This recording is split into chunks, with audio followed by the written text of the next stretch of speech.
in the past, and what do you all think about that, and is there any importance to it? Well, the second Sphinx to me is a significant discovery. If the data is accurate, I had a chance to interview Filippo Biondi just about maybe 3 weeks ago on my podcast. Great scientist, I love his work. I've studied his research, I've delved into it. Does it mean that we're 100% accurate on everything? Maybe not, but I'm pretty convinced that his work is pretty accurate. And some of the discoveries that he's found there at Giza and the surrounding areas, and also in reference to this potential location of a second Sphinx, to me is very intriguing. I looked at the data extensively, I researched it, and when you look into the past, you discover that there typically always was two Sphinxes. And so it wouldn't surprise me if there was a second Sphinx.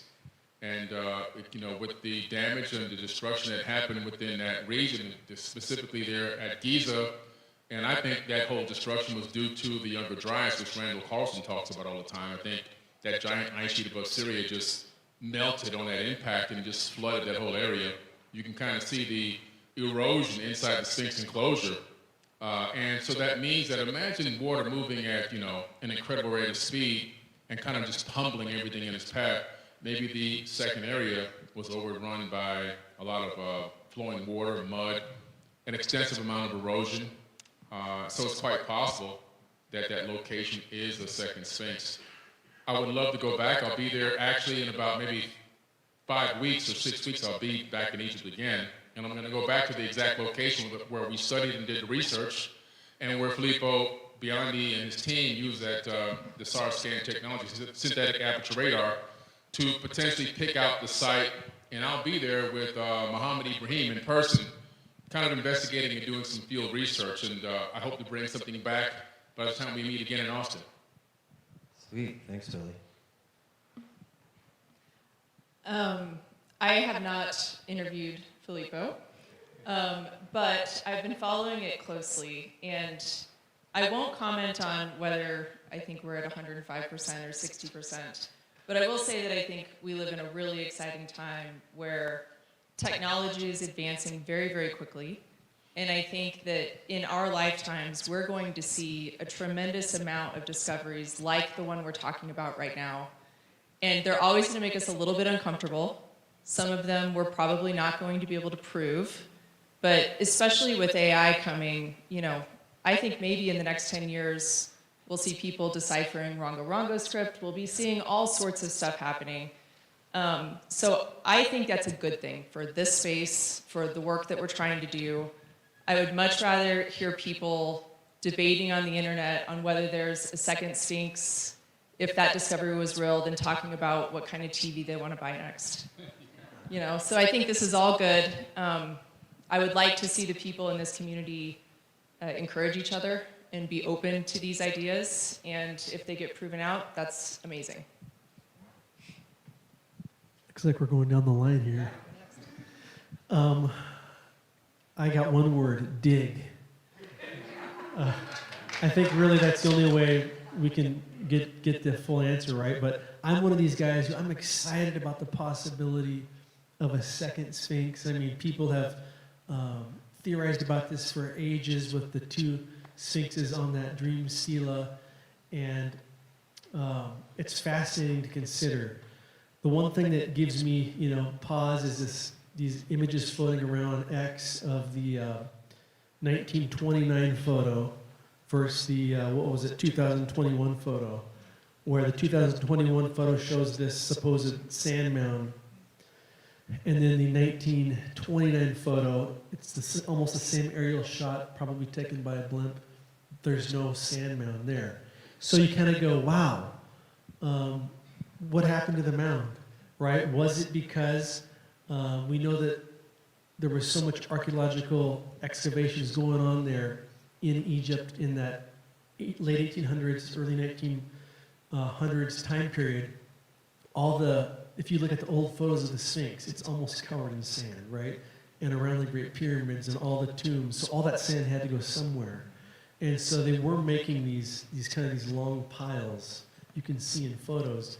So did they just miss that there was something under this one sand spot?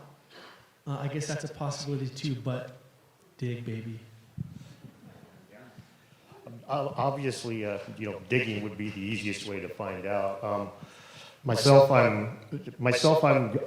I'm pretty skeptical of the complete accuracy of those scans because they are using AI. What they're doing with synthetic aperture radar, and this is important to note. You go back to the 70s, they would use those exact same radar scans, and they would have things were fuzzy and they couldn't make out any detail. And now, thanks to computers, they can get this down to like 2 centimeters from space. So using AI, it does make sense that they could, find out more. Also, AI gives us 5 thumbs on when it makes art and stuff like that. So, but myself, when I see the Dream Stallion, see the second Sphinx, and study, Egyptian myths, I think the second Sphinx is in the sky. I think it's Leo. I think that it has been for a real long time, not just 10,500 BC, but even in dynastic Egyptian times, during the time when the Nile was flooding, the Sphinx would travel right across the sky at night. So it was something the Sphinx brought life. So I personally I wouldn't be surprised if there was all kinds of cool stuff where it's said to be, but I think that calling it the second Sphinx is a little premature. But I would definitely have to agree with Derek. It's not hard. In Egypt, it's impossible to do anything, it seems, yes. I think we're micless. Thank you. I'm sorry. Here. Thank you. Well, I think what Filippo Biondi has opened is fantastic, the debating about the possibility of a second Sphinx. I agree with Dan. I think that it's either in the sky or perhaps, because you see it on the Dream Stella, if there is a second Sphinx, it should be astronomically aligned with the Great Sphinx. Because the Great Sphinx was a natural outcrop, so the second Sphinx, if there is, it has to also be a natural outcrop. The Great Sphinx was also astronomically aligned for the equinox and for the summer solstice sunset. So I think there should be relationships if there is a second Sphinx. So astronomers should look into this. And of course, digging would be the easiest way, but I think that's the second option for now.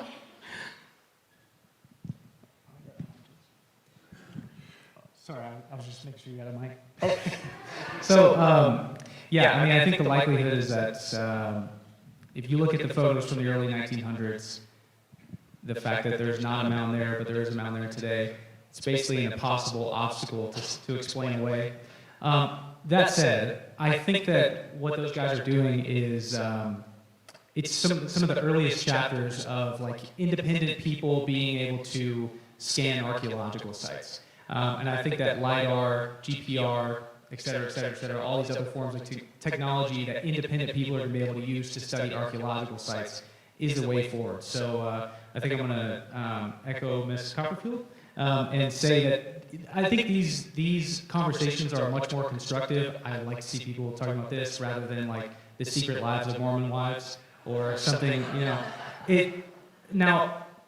So I think that there are other things on the Giza Plateau that are going to be discovered that haven't been discovered. And the Giza Plateau will bury things just like that. There are mastabas that in the southern fields, we have entire maps written out of the interior and the exterior of the layouts when they were excavated over 100 years ago.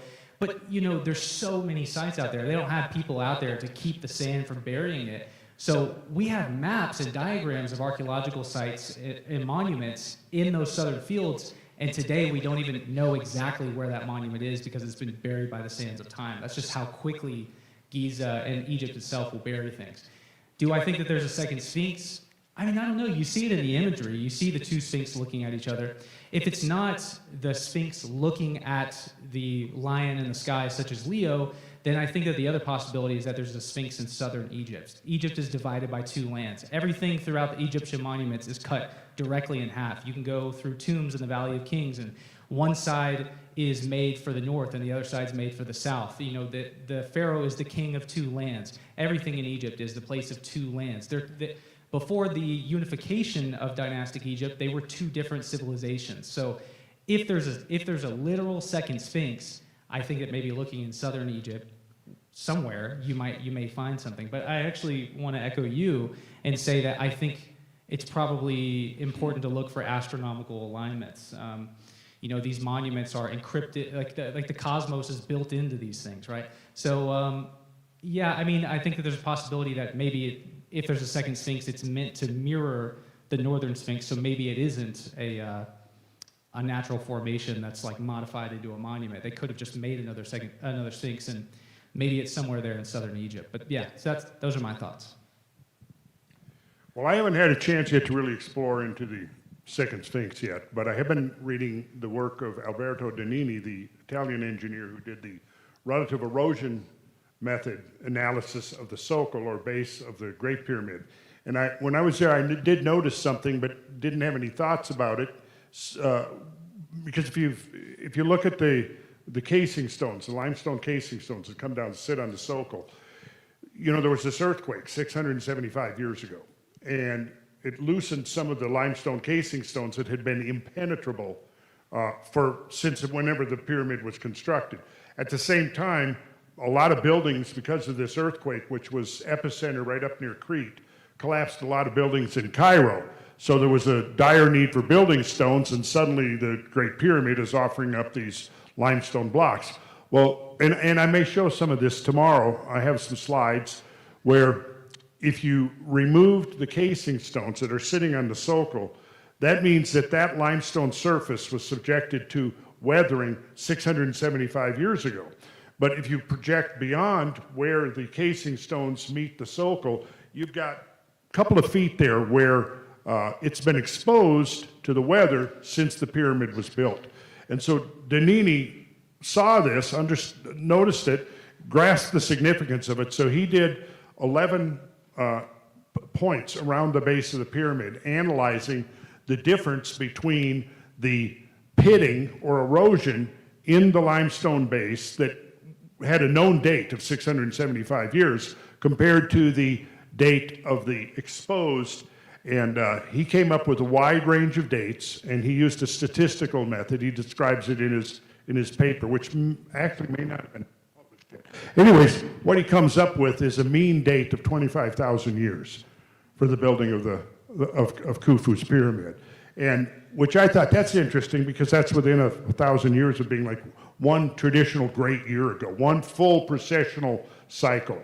Now, he didn't mention anything about that, but I did notice that actually one of the dates, or maybe even a couple of dates, came up over 30,000. One of the dates was close to 40,000 years. But so he did this statistical analysis, which he describes in the paper, using this relative erosion method, or REM, and came up with a mean date of 25,000 years for the building of the pyramid. And having studied some of the specifics of the rates of limestone erosion, that makes perfect sense to me, because, and I'll show a slide tomorrow, you'll be able to see the very distinct difference side by side between the erosion that we know was 675 years old and the erosion that is obviously much older than that. So it's clearly there's, you know, new discoveries happening that are opening the whole discussion about our past. And I think we're kind of in I've been talking to several people here today, interestingly, about this idea that, in fact, I forget who it was, somebody showed me the slides that they had taken from Easter Island with the, if you're out there, raise your hand. Sorry, I don't remember who it was, because I've talked about 50 people here since I've been here. Anyways, the interlocking stonework, the megalithic stonework, is so similar to what you see at Sacsayhuaman and Cusco and stuff. And you go, okay, so it doesn't seem like it could be dismissed as coincidence. And when we're getting this, you know, getting data on all of these sites from all over the world, my own studies and research convinced me that over at least 4,000, 5,000 years, at least within the historical framework and around the geography of the entire planet, we had groups of these builders who were working from a common template that involved the linking of earth and sky, and that there is a very sophisticated advanced science involved in why they were doing this. And it probably was, the purpose was, it was a type of the technological support for an ancient civilization that probably went through several episodes of destruction.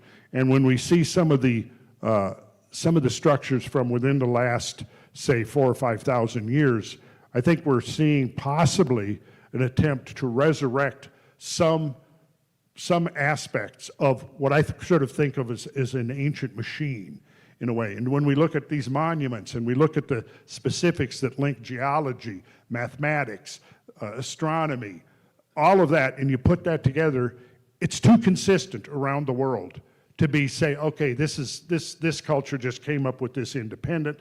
And then, of course, you tie that in with the legends and the myths, which all say the same thing. Whether you call it the gods, or whether, you know, one of the places I used to hike in North Georgia is called Blood Mountain, and right at the trailhead, there's a sign. And the sign talked about the Nunahai, who were these godlike people to the ancient Cherokee that lived there. And the literal translation of the Nunahai was the people who could travel anywhere. And that's a very consistent theme that we find throughout.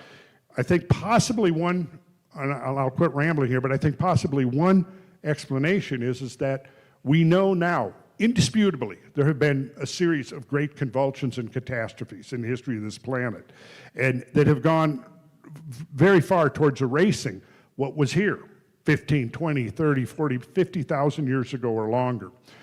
And is it possible that there were groups that specifically planned to be able to survive catastrophes and preserve knowledge, preserve wisdom, preserve science, preserve art, all of the things? And I think that we're coming very close to having to say that's the only explanation for how this works. And these people preserved the knowledge of what has been lost to us, and we're now perhaps in a position where we're about to see a major revival of what has been lost for thousands of years, and be able to put the pieces back together and see something that at this point we can barely even imagine, our own past.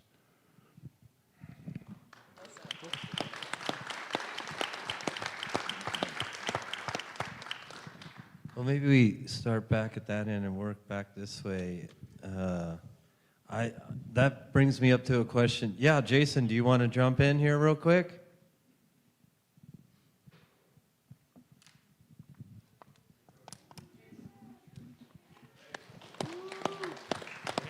Sure. So based on the Sphinx question, the second Sphinx, I haven't dug too deep into the research on that, so I can't really speak intelligently on the second Sphinx.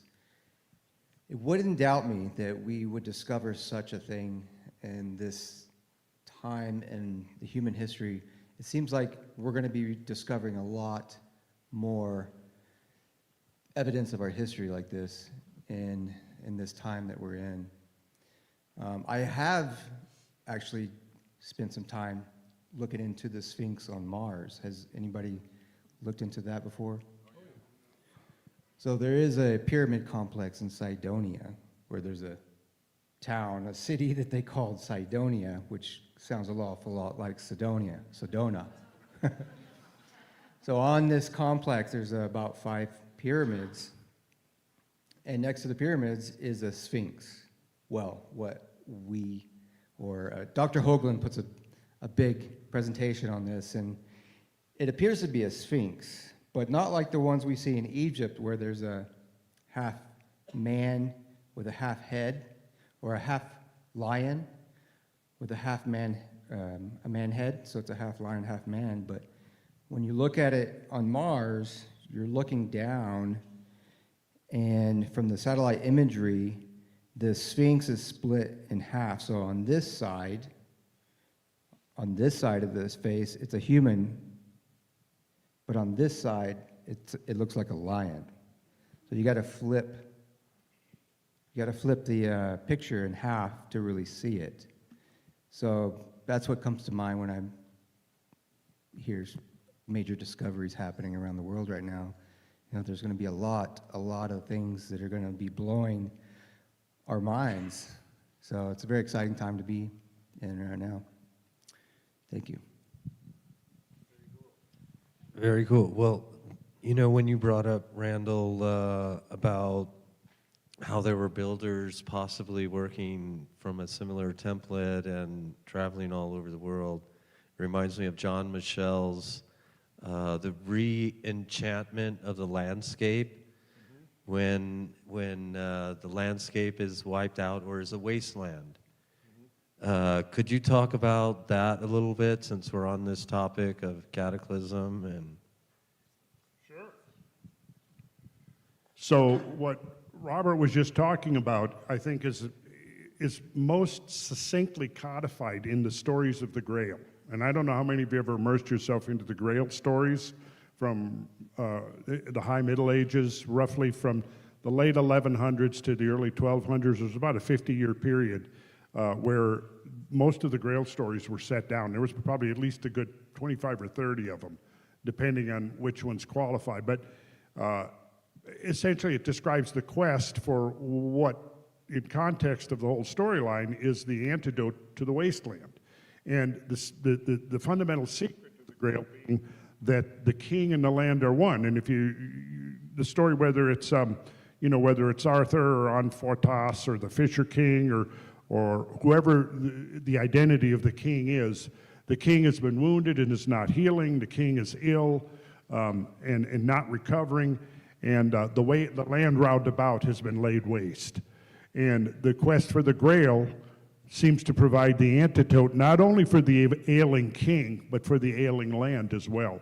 And I think that was an important insight into what I would think of as the sort of the technological nature of the ancient knowledge, is that it's a universal system of healing that can not only heal the human species, but heal the land as well, that has been desecrated by these cataclysmic events.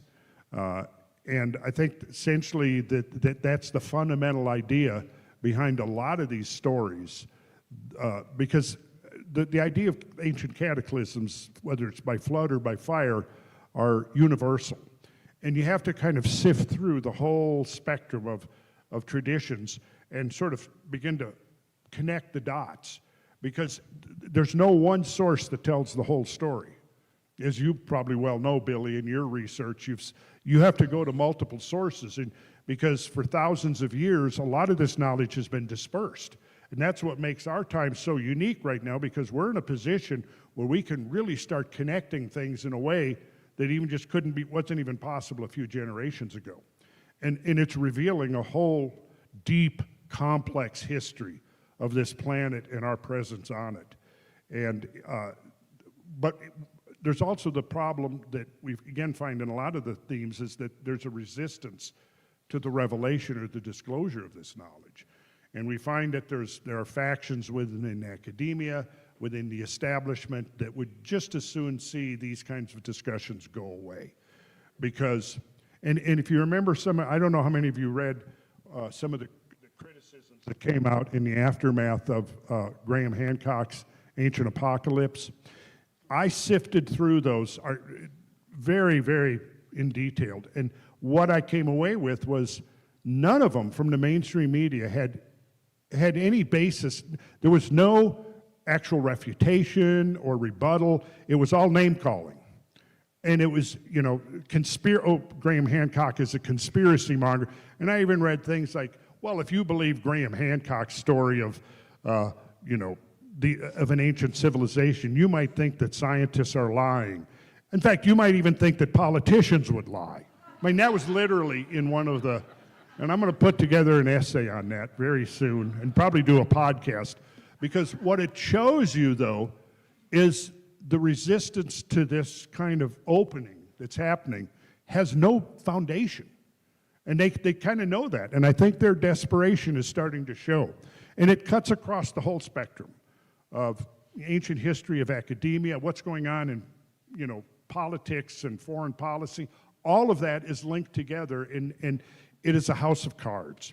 And they're afraid that if we start asking questions about our own past and that maybe we've been fed a sanitized version of history, that the whole house of cards is going to collapse. And it will.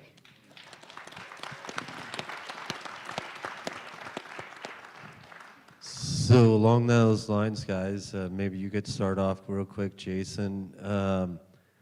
What I was looking for in that question with Randall is that he sees in the archaeology, in the architecture, in the astronomy, some binding connection throughout different people, and there has to be some really important pieces there. What important pieces have you guys found in your research? Jason?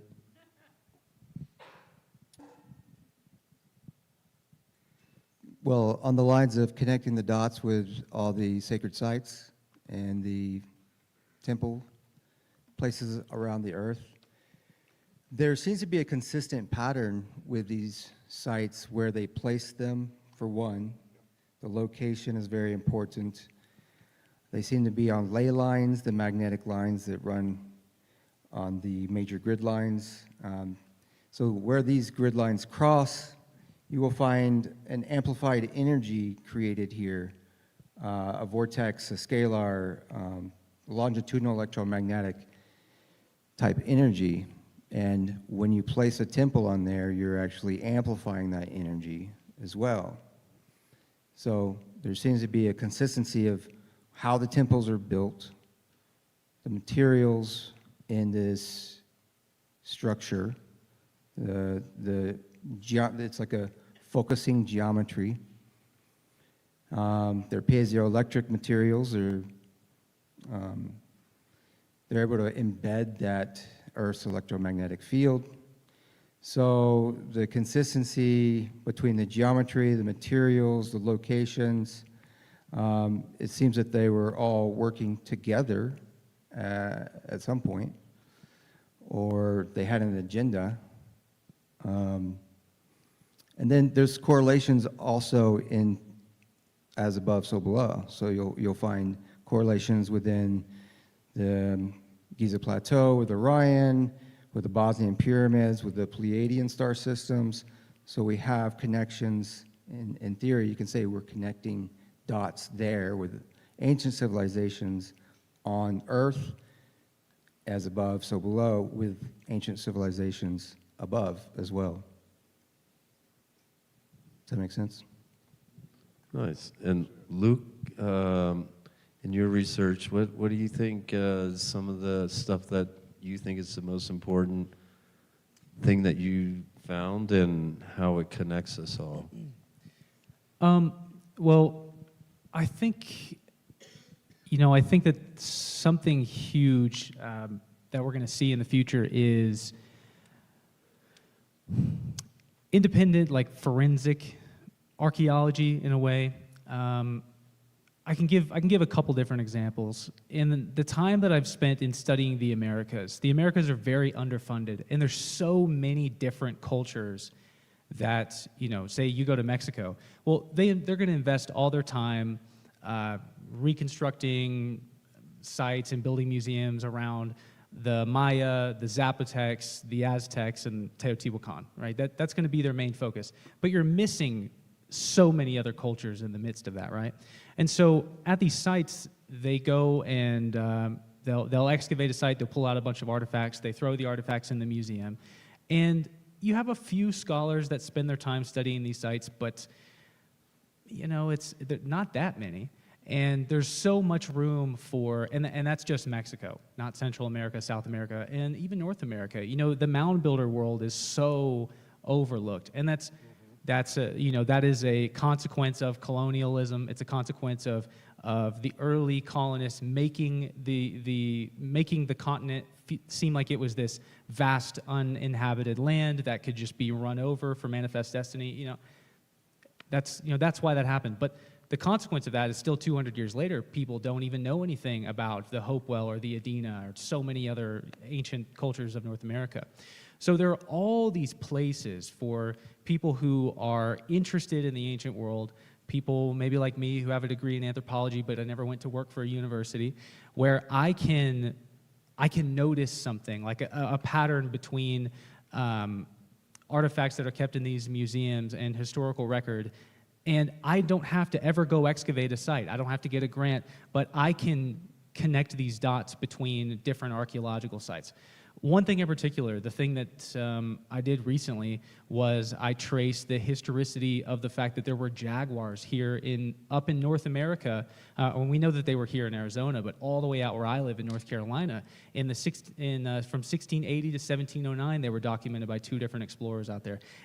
There's no paper that's put together on these worlds of the Americas right now. I know that's not archaeology; it's like paleontology or wildlife history or something like that. But I started diving into that, and I found 2 different artifacts from the Mississippian world that have spotted panthers on them, or spotted mountain lions. They call them mountain lions, but they don't quite look like that. They look like they're a jaguar. So that's just one specific example of how an independent person can come in and make discoveries on their own in the archaeological world. The next thing is LiDAR technology is becoming rapidly more affordable.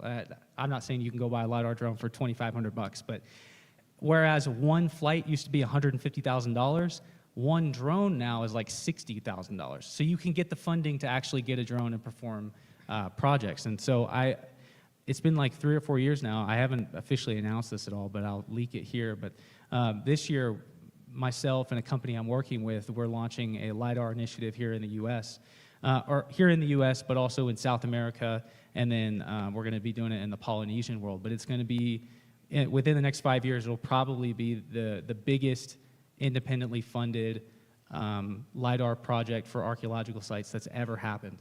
And one thing we're trying to vie for right now is permission to be able to perform a scan in South America that will be the biggest Amazonian scan that's ever been done. And so I think that, the speed at which independent people can move, and if you do it well, you can just blaze trails into these completely uncharted frontiers in archaeology. And I think that people like us who are able to draw in funding from casting a wide net and having a large audience, you can pull in that funding and you can do whatever you want with it. I don't have to appeal to a university, or I don't have to get somebody's approval to be able to grant me a sliver of money to be able to go do something. I can pull all that in independently and then go do it. And give all that data back to the local indigenous people, use some of the money to help them. And again, you're just blazing trails at light speed compared to these old monoliths. And somehow, one way or another, they're going to have to catch up. But anyways, so to answer your question, I think that those are the 2 most important frontiers of archaeology and studying the ancient world. Cool. Very cool, man. Thank you.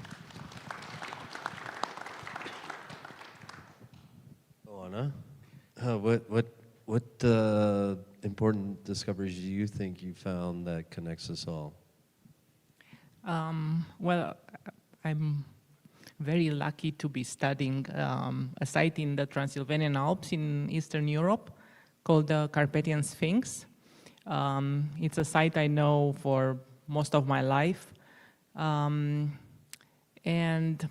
we found recently, I founded a project called the Carpathian Sphinx Project to do geology on the Sphinx with rubber shock. We did this a while ago.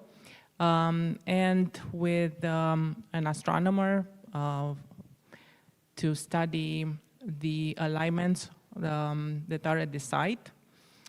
And what I will be talking tomorrow, and I think it's quite extraordinary, is that there are alignments that are extremely, extremely ancient.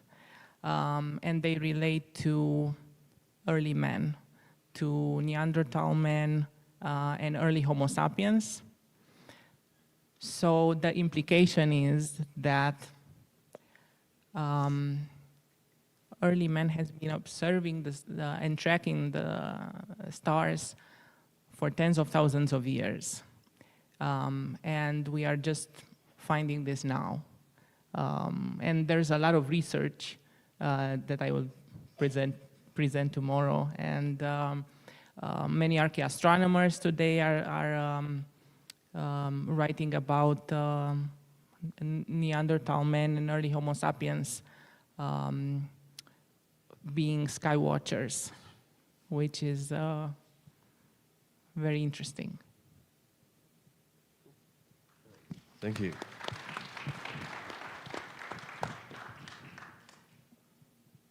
Same question for you, Dan. Okay. Well, I'd say first of all, these things aren't my discoveries, so I don't want to be like laying my claim on these. But like, if you haven't seen the Master of Beasts imagery, where you've got usually it's a woman, but it's got a beast on either side and frequently flanked by being held. This is something you see on both sides of the pond. You see certain styles of the metal clamps that were used in stone megalithic structures to hold them together. You see certain styles of these clamps that are used that seem very much the same on both sides of the pond, especially when they're used. As a construction guy, I look at it, it just looks like you put a wire, you staple in a wire, you go every 4 feet, and it's the same kind of thing. We put a clamp here, we put a clamp. It seems like it was standard operating procedure, not just done on a site-by-site basis. There's the navel holding statues that you see on, again, all across the ancient world. You can go to pretty much any island anywhere and you'll find that Easter Island kind of, Göbekli Tepe, kind of in Sardinia. Anywhere you go, you're gonna find this same kind of thing. There's a lot of little things like that that you see as above, so below. I mean, this is something that you see in South America and you see it in Egypt, the same mentality going into things. But I also want to say something really quickly to address a little bit of what Jason said and what Randall said. And, you know, I would normally say the resident skeptic here, but I think me and Luke could probably arm wrestle for that spot. But as you know, a lot of people will really just dismiss things like life on Mars or a civilization on Mars coming before us. And you know, if you really think about this stuff, it's absolutely absurd that if you believe that there's life out in the universe anywhere, if you believe that there's probably another civilization out there in the universe, the odds of it being in our solar system right across the street from the planet that has things that could potentially survive and be viable, an interstellar voyage like tardigrades, the odds statistically are much higher that it was on Mars than it is on any other given planet. And that's from a skeptic's perspective. And I would say the same thing when you start looking at ley lines and stuff too. You know, crystals are a thing that a lot of people really kick the tires on. Oh, it's just a bunch of woo. It's like, why do every single human culture gravitate towards crystals and metal? Why does that happen? It's any evolutionary scientist, if they were looking at another organism, would assume that there was an evolutionary reason behind that. So dismissing that stuff isn't skepticism in my mind, it's cynicism.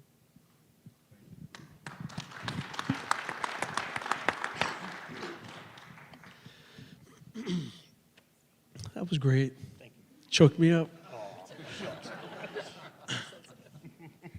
I'm fighting a little congestion, I'm sorry. You know, one of the things I'm most excited about is really just this mass awakening that we're seeing of that a forbidden history exists. And, you know, I've been doing this a while now, you know, pre-COVID in 2020, but it was so fascinating to see in that time this great awakening that began to happen with everything that was happening in the world. People started to look at history and they started to question everything they were taught in history class.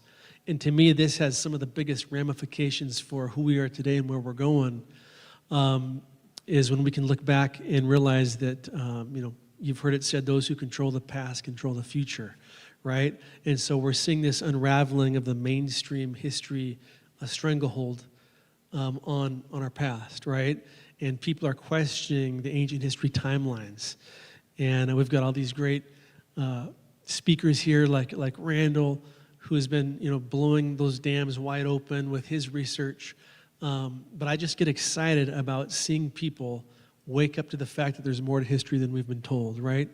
The mainstream narrative will tell us that You know, the further we look back into history, the more archaic the civilizations were, the more inferior their methods of construction.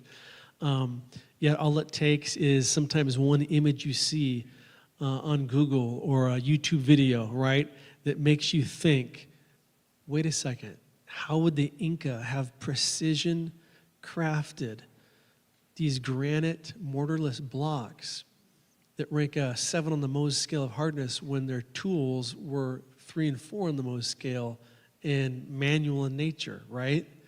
It doesn't equate.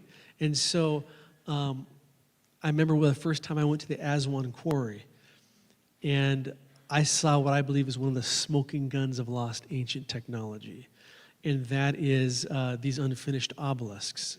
Most people have seen the giant 1,200-ton one, but there's also a baby one behind it. And when you walk alongside these, it's actually comical because the Ministry of Antiquities will let you pick up a dolerite pounding stone, which is about a similar strength as the rose granite that the obelisks are made of, but they'll tell you that they precision crafted these out by pounding them like this, right? And so I did it for 1 minute straight, as hard as I could, and I made a little scratch. And so you do something like that and you go, is this for real? Like, how dumb do you think I am?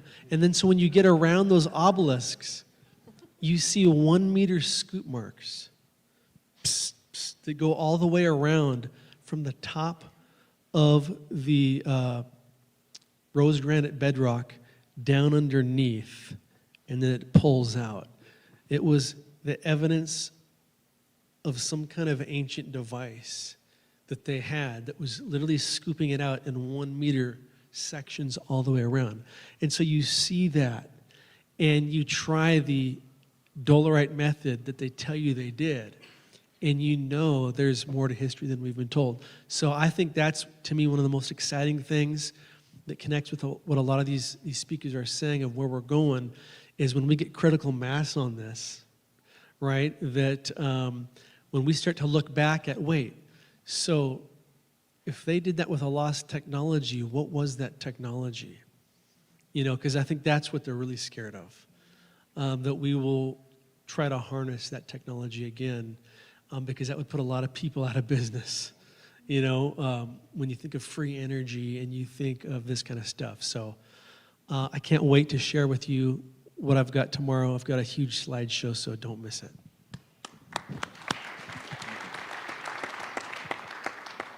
I just had a crazy pinch me moment because I was listening to one of the people that got me started in this whole thing, and I'm sitting right next to him on this stage, and Randall Carlson, I mean, I have looked up to you forever, and I'm just so excited to be up here with you.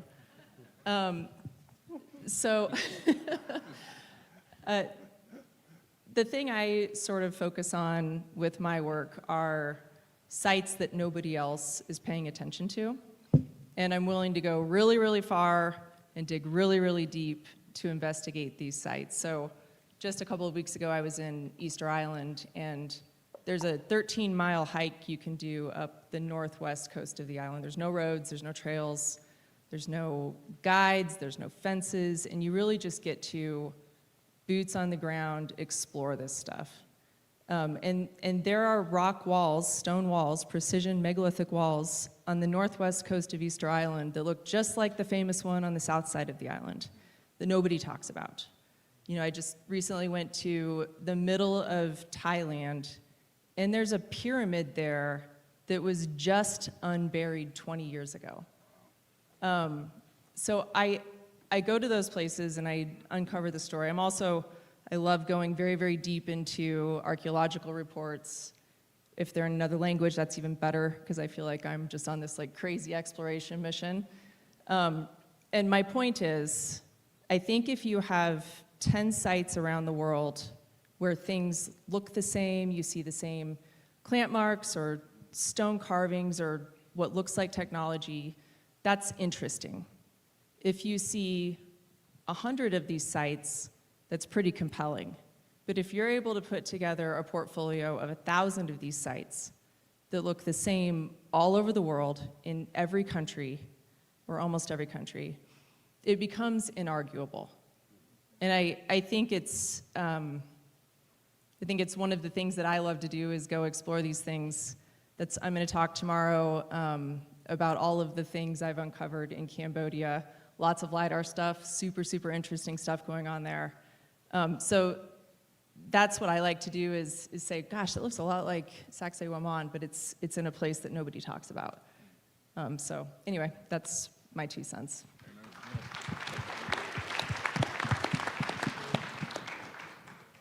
First of all, Robert, you put together an incredible staff here, incredible team. Everyone here is really, really good, man. This is good. It's an honor. I'm serious. This is incredible. I mean, you know, this is a researcher's dream to be sitting on stage talking with people that we may not all have 100% the same, you know, idea or concept or perspective on everything, but that's impossible. But we all respect each other's work. I mean, I respect every single person on this stage to the nth degree. And you know, this is just incredible. So to talk about one of the things that I feel like one of my greatest aha moments for me was research that I started about now 13 years ago, which made it into my first book, which is 8 years old, Compendium of the Emerald Tablets. And so in studying the Great Pyramid and the Giza Plateau, I started doing a lot of mathematics based on the size of the stones, the size of the base, the height of the pyramid, the coffer, the grand gallery, the dimensions of the king's chamber, and I started coming up with a lot of incredible mathematical anomalies. And so one thing I found, by doing a lot of, I'm not going to bore you with boring mathematics now, you can read the book, but to give you some of the calculations or what the result of some of these calculations were, you can calculate the sidereal year by the mathematics encoded in the pyramid, the tropical year. You can also calculate the height of the average height of all the peaks on Earth. So if you took all the peaks on Earth and found the average, you can now find out why the pyramid is that tall. Now, to do this today, if somebody said, okay, Billy, we would like to hire your company to calculate the average height of the peaks on Earth, I would have to go and get a satellite. I would have to put it in a polar orbit, because as the Earth spins on its axis, I would need to scan the Earth and take swaths of data so I can get the topographical data, and I can then get all the peaks, and I can make the division, and I can say, okay, this is the average height. Build a pyramid to that height. The pyramid is also located at the center of landmass, not the center of the Earth, but the center of land mass on Earth, which is very interesting. So the equal amount of land to the right, same equal amount of land to the left. And then also, you can calculate the mean distance to the moon. That's the average distance to the moon. So as the moon and the Earth, you know, move around the sun, they're not exactly in the same position. It's a slight, very slight oval shape. And so you get this oval shape. So the distance between the perfect circle and the oval is the mean distance. You can also calculate the mean distance to the sun. Now, I don't know. People with chicken bones and copper chisels, supposedly, is what they had, looking up at the sun and somehow can calculate the mean distance to the sun from Earth. That's one astronomical unit. But also keep in mind the Earth is orbiting the sun in a very strange elliptical orbit as well. It's not a perfect circle. And so they were able to calculate the average in between. That's amazing. Also, with some very simple mathematics, you can calculate the speed of the Earth on its axis. You can calculate the speed of the Earth around the sun. You can calculate the speed of the sun around the galactic equator, and you can calculate the speed of the Milky Way galaxy around the local cluster of galaxies. I don't think people with copper chisels and chicken bones did that. I'm not sure who did it, but I can tell you what, whoever it was amazing. Part two, when you look from the sky down at Giza, and you look at the pyramids and the surrounding, now worn down temples and complex, and you make some simple connections with lines. I have a great, I'll do it this weekend, as a matter of fact. I'll do it on Sunday. When you connect the lines between these sites, you end up with this grid. When you take that grid and then draw concentric circles to connect them from the center all the way out, you end up having the Sun, Mercury, Venus, Earth, and Mars. You take the NASA interplanetary solar system imagery, they have a disk system as well, a circular system as well. You take that and download it from nasa.gov, and you scale it down, and you overlay it to the Giza, and it matches down to the astronomical unit. So they knew what the AU was, which is the distance from Earth to the Sun, but you can extrapolate that out as far as you want to go in space, because we don't want to measure in miles, in kilometers, when you're dealing with those kind of distances. And so we're talking about the Giza Plateau being an actual map of the inner planets of our solar system, and also a calendar of the year, and also letting us know the distance from the Earth to the Moon and the Sun. They were leaving behind a message. To do this, you would have to have all this data first. And to do this, to have this kind of data, in my opinion, you need to be a spacefaring race. You need to have some type of technology orbiting the planet.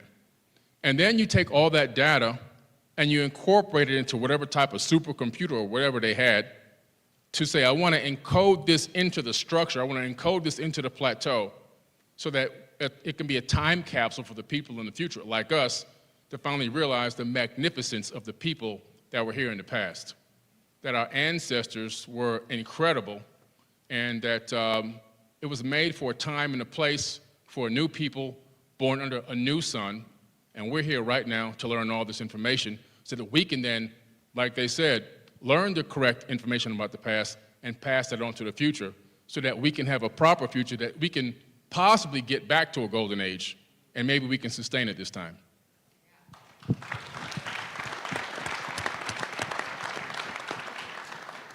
Thank you, Billy, and thank you all, because all of you and your hard work coming together here enlightens these little crevices and corners that, you know, is either hidden from us or kept from us or not taught to us from when we're young. So appreciate you all as well.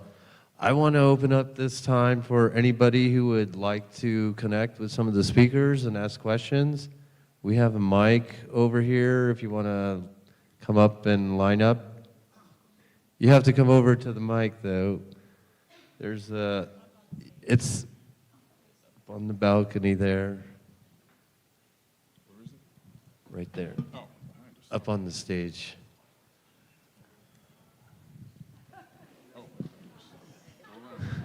She's going to cut right in front of all of them. Look at that. That was hot. Wow. Is the mic And that on? big guy, he was struggling. She beat him to it. Did you see that? Test. Okay, it's on. So this question is sort of on topic and a little off as well. Recently, there have been these spheres falling from the sky, some in South America, and they're called boogospheres. I don't know if any of you know anything about them. They're about this size, made out of metal. They have what looks like a circuitry on the top of them. Around the outside of this circuitry, coming down like maybe at 20 degrees, there's language, ancient script, and then there's really interesting geometries, sacred geometries etched and carved on them. I'm wondering if any of you have any thoughts on that. Thank you. Well, I'll take it first, if anybody. I interviewed Dr. Stephen Greer several times on this. It's the only research that I've got into it. So Dr. Greer, if those of you who don't know, he's a researcher into ufology, and he's brought forth a lot of whistleblowers over the years, former military and military security and aerospace engineers and even nuclear scientists. And so he's been kind of at the forefront of a lot of this stuff. And he was invited to go down and take a look at the boogosphere in person. He had it, right there on the table where he could touch it. According to him, and the study that's been done, and according to what he said, I have never seen it, I've never touched it, but it is a real device. That the seams on this thing are so well connected that it's almost indistinguishable where the lines meet, and it's almost blurred. Like, it's made in pieces, but you almost can't tell that it's made in pieces. Kind of like, what's that Egyptian There's an Egyptian mask of Tutankhamun. What is it called? It's so stitched together, so seamed together so well that they had to do a CRT scan to see where the seams were. I forget the exact one it's called, but it's in the Cairo Museum. But anyway, it's like that. It's so close that you can barely tell where the seams of this thing are. And according to him, there's some type of resin on the inside, and they're trying to research what this resin is. And that chip on top seems to be some type of technological piece, and the writing has not been deciphered yet. These things, well, that one particular, it was flying, and it got too close to some power lines, and they believe it had an overload in some way, and that's what brought it down to the ground. But there were 16 of these things, not just one. So there's multiples of them, and I asked him, I said, what do you hypothesize it might be? And he hypothesized that maybe it could be some remnant observation drone from a different time period, or maybe even from this current time period. By who? We don't know. Could it be Earth-based? Could it be another species trying to peek in and watch and see what we have going on? Could it have been some remnant ancient technology that has been reactivated in some kind of strange way? Nobody really seems to have any real answers. It's still being researched and investigated. It's in private hands right now, so it's not in any military hands. But the question mark is still out there. We don't really know. I don't think anybody really, truly understands exactly what it is yet. But I'm just hoping that we get some more insight, whether we know it's man-made or not man-made. I'm looking forward to more information on it. It's gotten heavier, too. Yes, I'm glad you brought it. It did get heavier. When they weighed it, when they first got it, they weighed it. And after some time, the weight increased. So the mass increased. Well, that would be evidence of the reduction of gravity, or the anti-gravity piece inside of it may be malfunctioning, because maybe it was, the hypothesis is maybe it was slightly lighter because anti-gravity was still operating in some way on the inside. So even though it wasn't floating and flying, it wasn't its true full ground weight. But then in some way, maybe the power source dissipated, or maybe the anti-gravity field dissipated, and then it came to its true weight. So it did gain weight over time.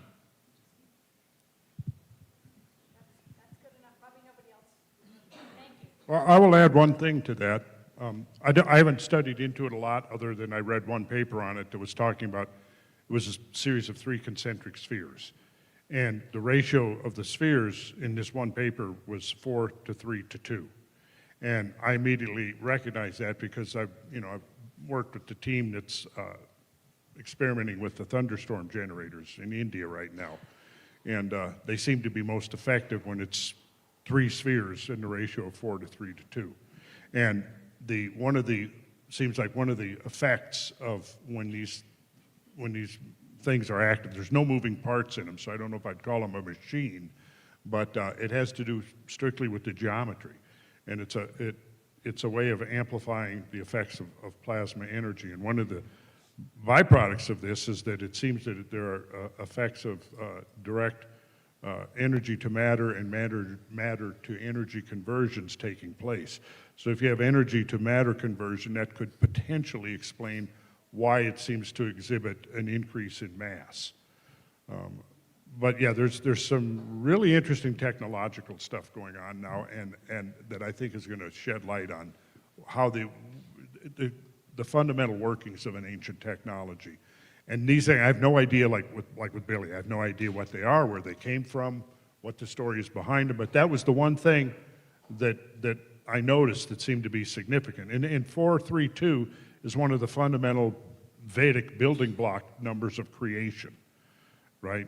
And we find it in the pyramid. Billy, you might know, the pyramid is a very, very close scale model of the northern hemisphere on a scale of 43,200. That's right. I mean, literally almost within a few feet. Mm-hmm.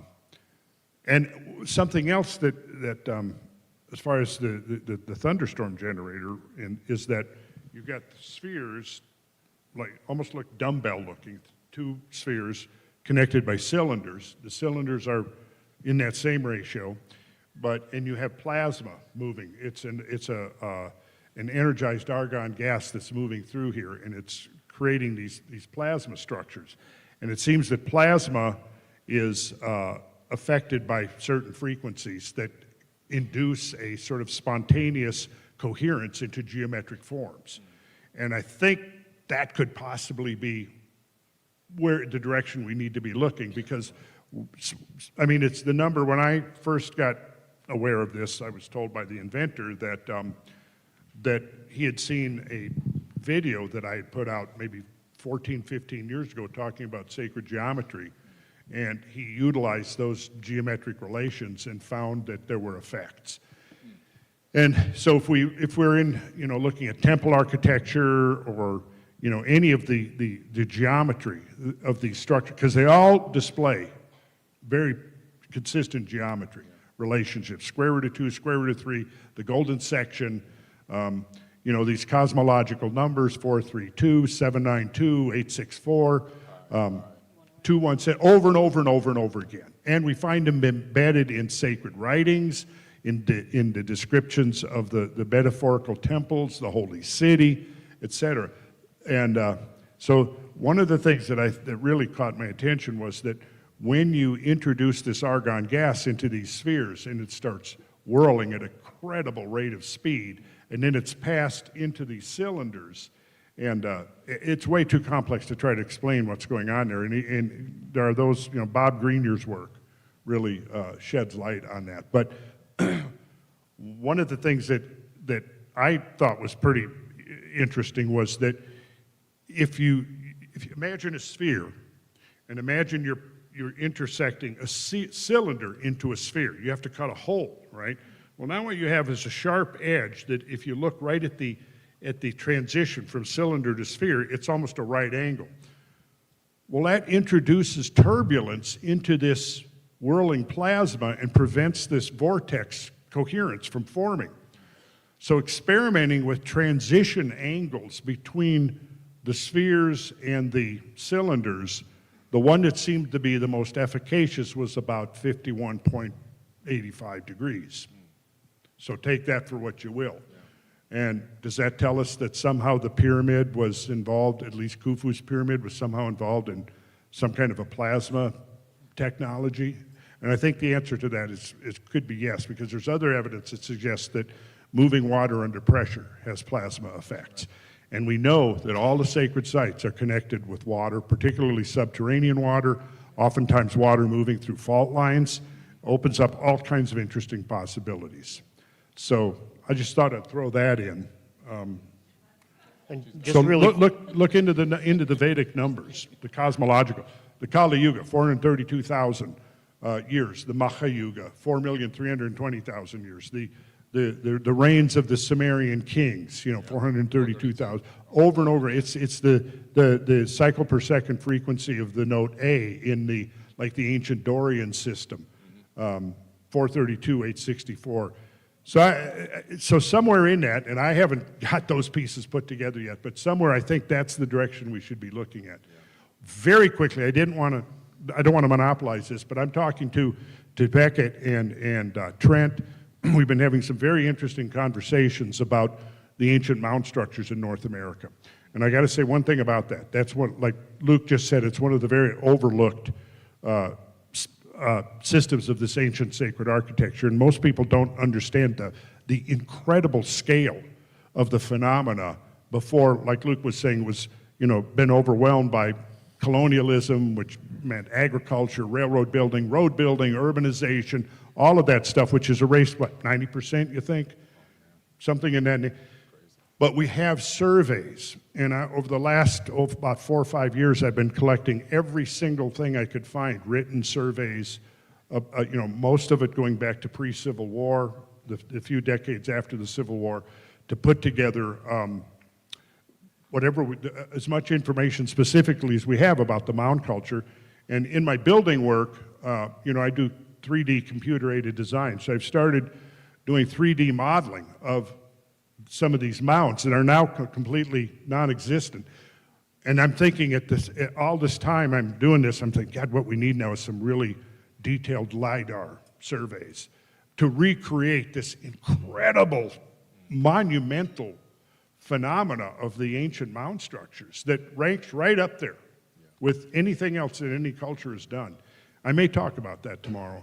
I'm trying to figure out, I'm only got, how much time do we have tomorrow? But anyways, we're in discussion about that, about creating models to show people this is what used to be here.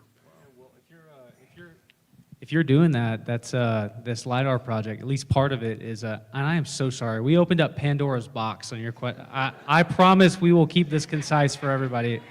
Mouse. Oh, there's a mouse? Yeah. It's okay. Wow.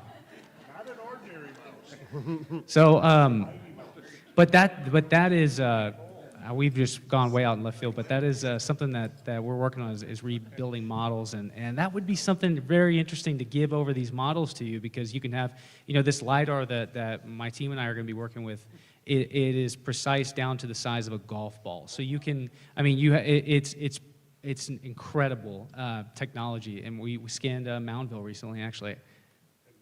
Yeah. We found an archaeological site south of it. I shared it with some of you guys. If any of you guys want to see this monument that we found south of Moundville, I'll show it to you.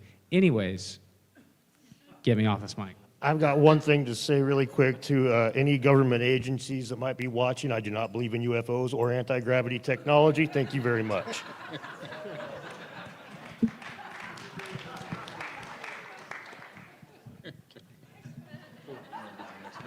I go? Go ahead.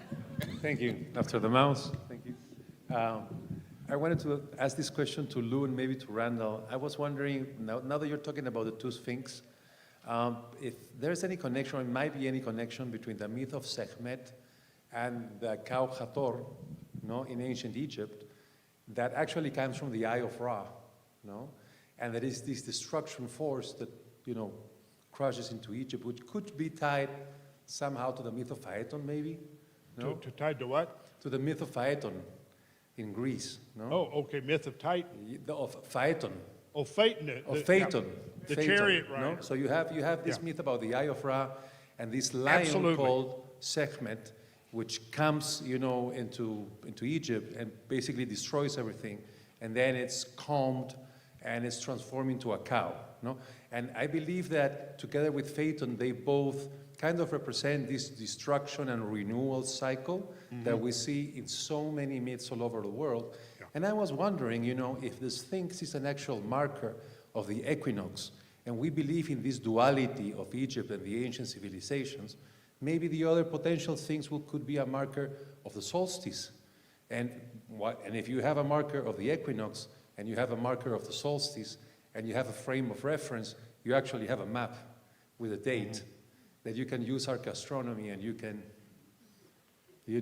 deduct back. So I was thinking if maybe, Lou, if you think that there's a tie-in in any way between, because I think you're not an expert, you're probably, very knowledgeable in Egyptology and some Egypt history. So do you know of any, for example, that myth of Sekhmet? When is it from? Is it from Hathor, the benign form, a dual goddess, Hathor to Sekhmet. Yeah. And on occasion, when apparently we humans misbehave, Hathor turns into Sekhmet and becomes the fierce lioness god that pretty much comes down and wipes everything out. And the connection with Phaeton, absolutely. Phaeton was the, ancient commentators like Origen and others specifically say Phaeton is probably a description of a comet. So this is, and Phaeton falls from the description of Phaeton. If you read, I would recommend reading Bullfinch's Mythology, a really good exposition of the Phaeton myth.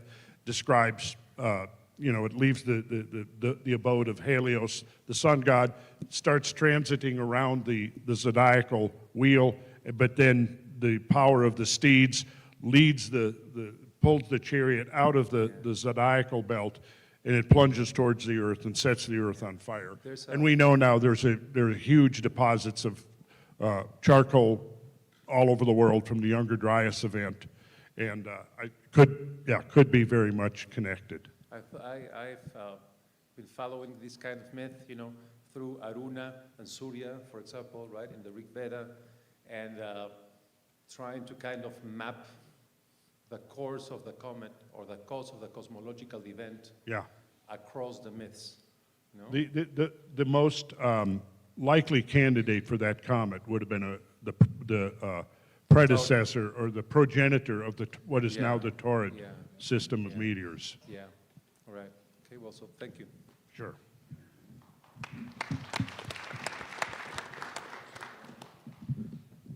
So, in listening to your presentation, I'm struck by the quality of a new paradigm in anthropology.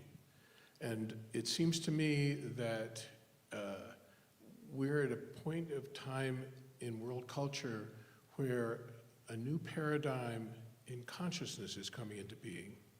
I'm a little surprised that none of you mentioned the work of Rupert Sheldrake and the notion of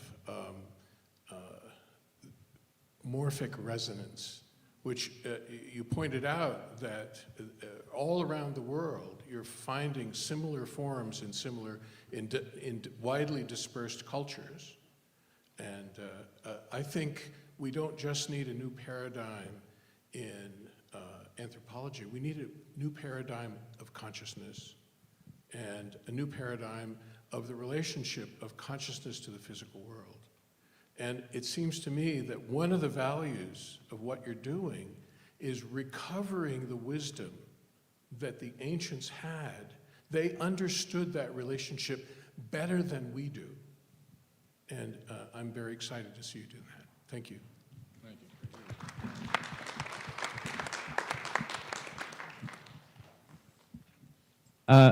I know that maybe you weren't asking for a response, but that's something that I very often point out in studying ancient people, I guess studying specifically the Americas, right? Because our modern Western way of thinking really comes down from the Greeks, which sort of get their way of thinking from the Egyptians as well. So you have this line of thought that comes from the old world over to the Western world. But in the Americas and even in the old world, you have cultures that the way that those people think about their natural world and the way that they interact with it and the way that they perceive the spirit realm is so much more profound than the way that we experience ours. I think that one of my most controversial opinions is when you're in Egypt and you're in the Temple of Luxor and you go back into that back atrium where they say, supposedly Amenhotep III, this was his place to be connected to his father Amun-Ra, which, the pharaoh is thought to be the physical embodiment of the high god of Egypt. And they say that this was his lone sanctuary to be alone with that god. When I'm standing there and I'm looking at the magnificence of this temple and I'm thinking, if that really is its purpose, or all these other ancient places around the world that were built for people to interact with beings that aren't at least here in the third dimension, right? They're accessing something else. I just don't look at all that and think that that is just completely woo-woo made up. I think it's probably far more likely that something was actually happening in those chambers, that those people really, really were experiencing something, and it changed their perception of reality and the way that they interact with the reality. You look at ancient cultures all over the planet, these amazing structures that they built in the name of their religion and their beliefs in the spiritual realm, whatever you may have. I just think that the way that ancient people lived is so intrinsically different than us. And I agree with our guest who came up here that one of the great things about studying the ancient world and trying to pull that esoteric knowledge back to the modern realm is that it changes the way that we see our world, and it widens our perspective. And for me, it's been the healthiest thing I've ever done, from my perspective, my consciousness, and I think that everybody else here probably agrees with that. So, yeah, I know you weren't looking for a response, but...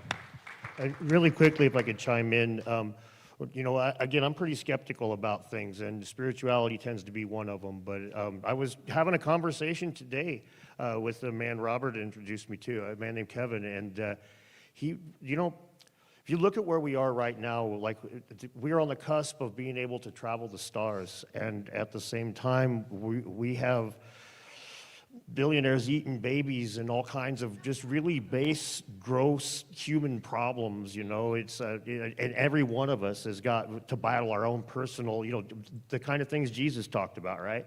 And here we stand with like one foot into this beautiful golden future and the other foot mired into this monkey mentality. And if we don't find some form of enlightenment, whether it's spiritual, psychological, cultural, whatever the hell, if we don't figure something out, we ain't going to make it off this rock except for in little atoms. That's the way I see it anyway.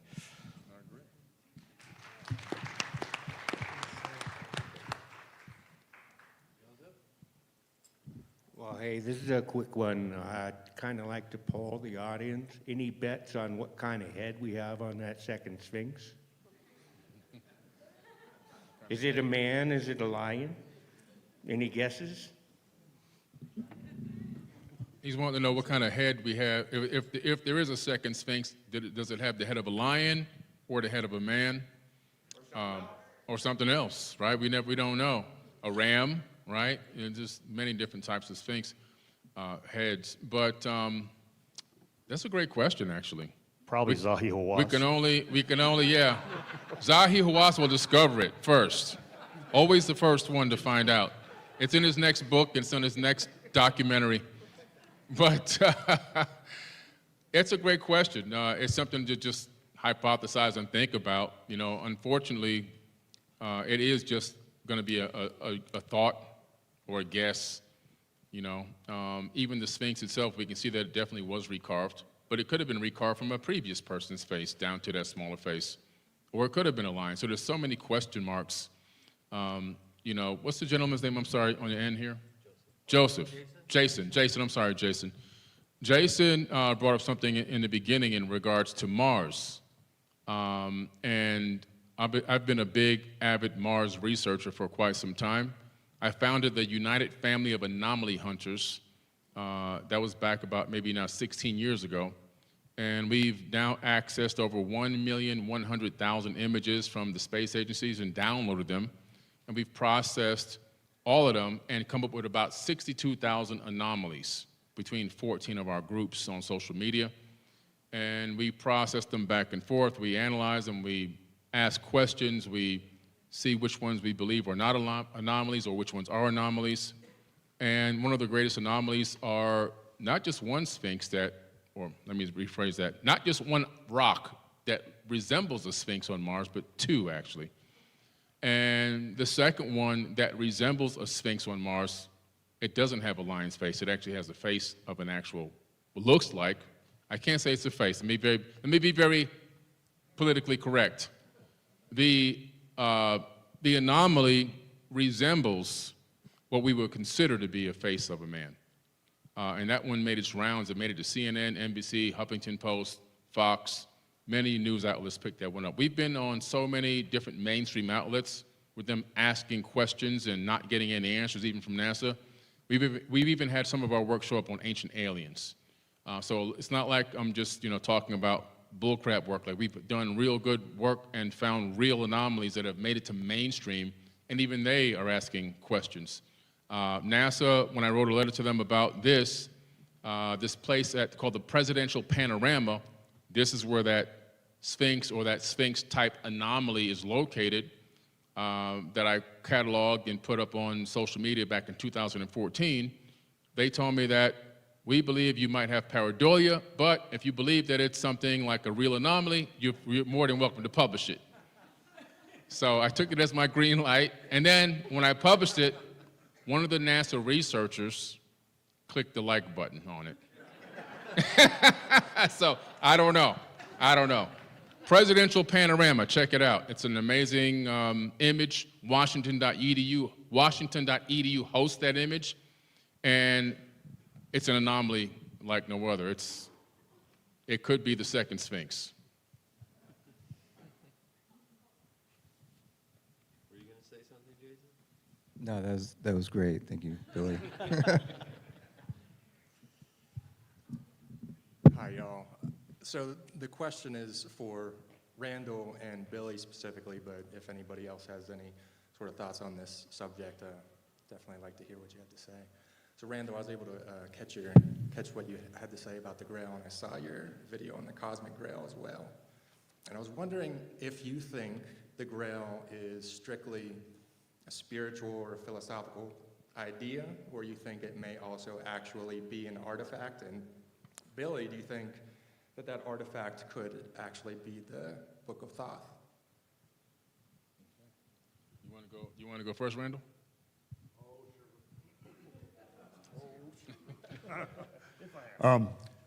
I don't think the Grail, absolutely spiritual, but we need to define what we mean by spiritual, because I think we're entering into realms where the difference between the physical and the spiritual are sort of dissolving in a way. But I think that the Grail, and you have to go into the literature, it takes so many varied forms that, of course, the most common, well-known one is the chalice. And it's got a very Christianized expression through the stories of the chalice, but it long precedes the Christianization of the tale. And I think what we're actually looking at there is it's a way of codifying the lost technology. I tried to kind of make that comparison earlier in my comments about it, that it isn't just one thing. Sort of a metaphor that I sometimes use is an automobile, and there's many components to an automobile. And you can look at, the carburation system, the ignition system, you can look at the physical components. It all has to be put together in a certain way, or it's just a lump of material. If it's put together in a certain way and has the proper fuel, it can take you on a journey. But I look at sort of the Grail like that in a way is similar, because you've got many of these stories, and they all are describing and looking at the Grail from a different perspective. And sort of the metaphor, again, that I think applies, it was going back to a tradition in India where the 5 blind men, they had brought an elephant into the village, and the 5 blind men wanted to learn about this new beast that had come in. And, you've probably heard the tale.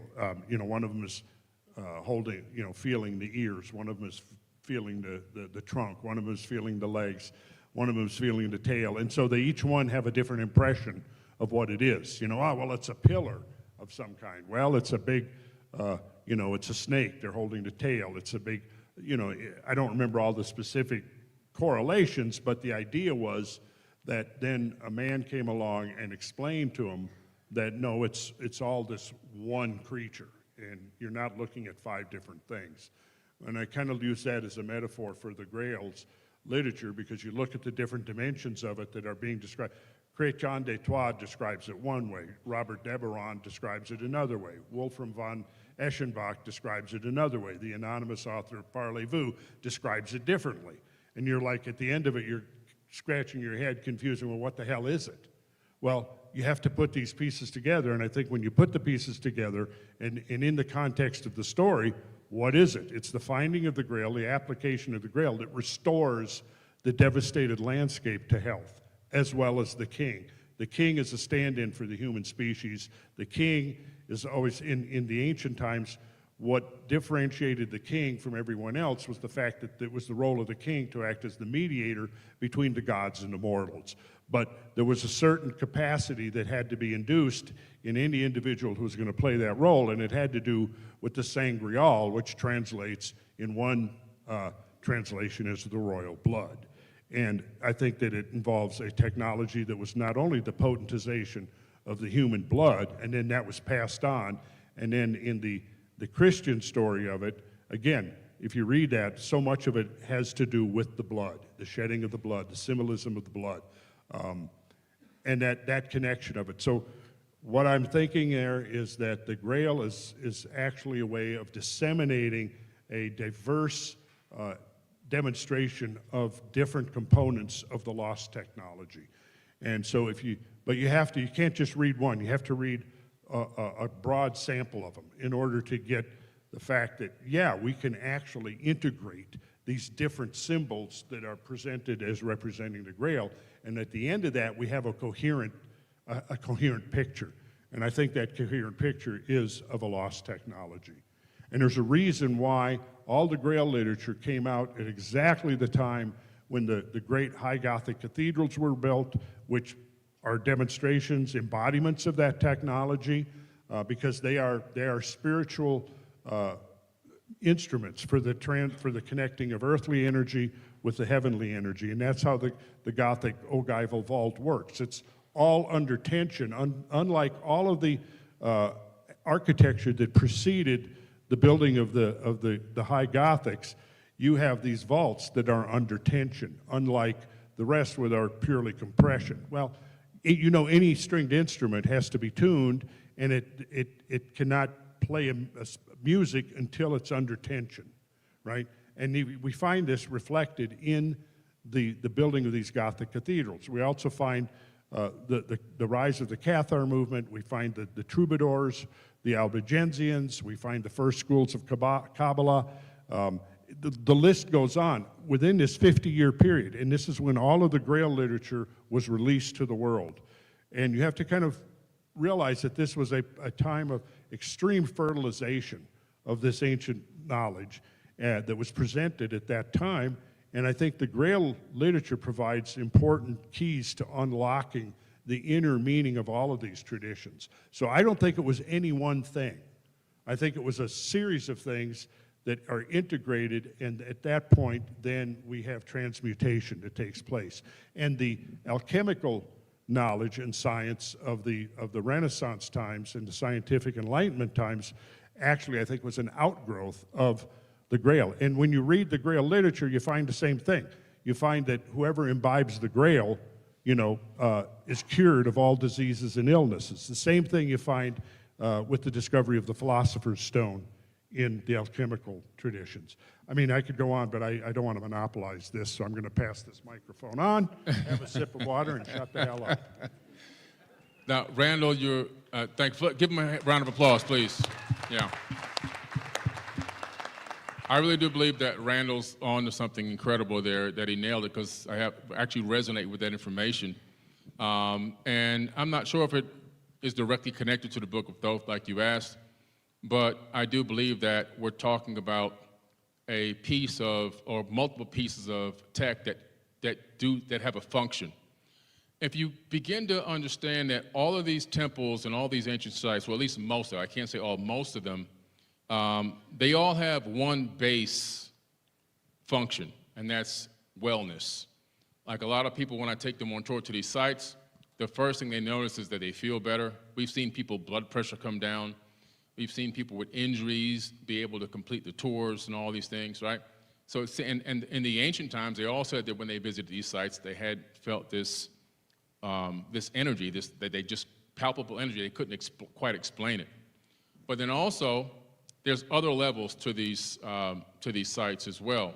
And I think the Grail could have to do with understanding a certain level of knowledge on how to access this spiritual technology, if you would. So for example, if you have a laptop, right? Some people here only know how to check email and do one Google search, and that's their expertise, okay? But I could take that same laptop and I can give it to somebody else in here, and with that same laptop, somebody can come on there and run a computer-assisted design program, and they can actually design a skyscraper, they can design a city street grid, they can design, an aquifer, and I can then take that same laptop and give it to somebody else in here, and they can take it and they can actually design an intercontinental ballistic missile or a rocket ship that could take a man into space from the same laptop. So we're talking about understanding this thing in different levels of understanding. The base level is down here. By the time it got to the level of religion, it was probably the most basic bare bone understanding you can ever get. But the deeper you go back in antiquity, the more knowledge and wisdom you had on how to access this level of technology, how to actually make it function, most likely is how you were able to access the higher functions of some of these sites and some of these temples.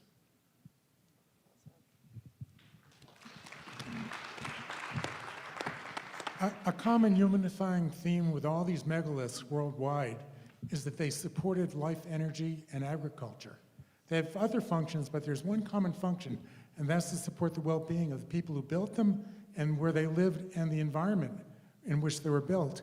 And if you look at the Great Pyramid, from the perspective of Wilhelm Reich, who discovered orgone energy, that's an orgone energy accumulator, a life energy accumulator. And the principles of orgone energy are that it's contained and absorbed in organic matter and attracted to, then dispersed by inorganic matter.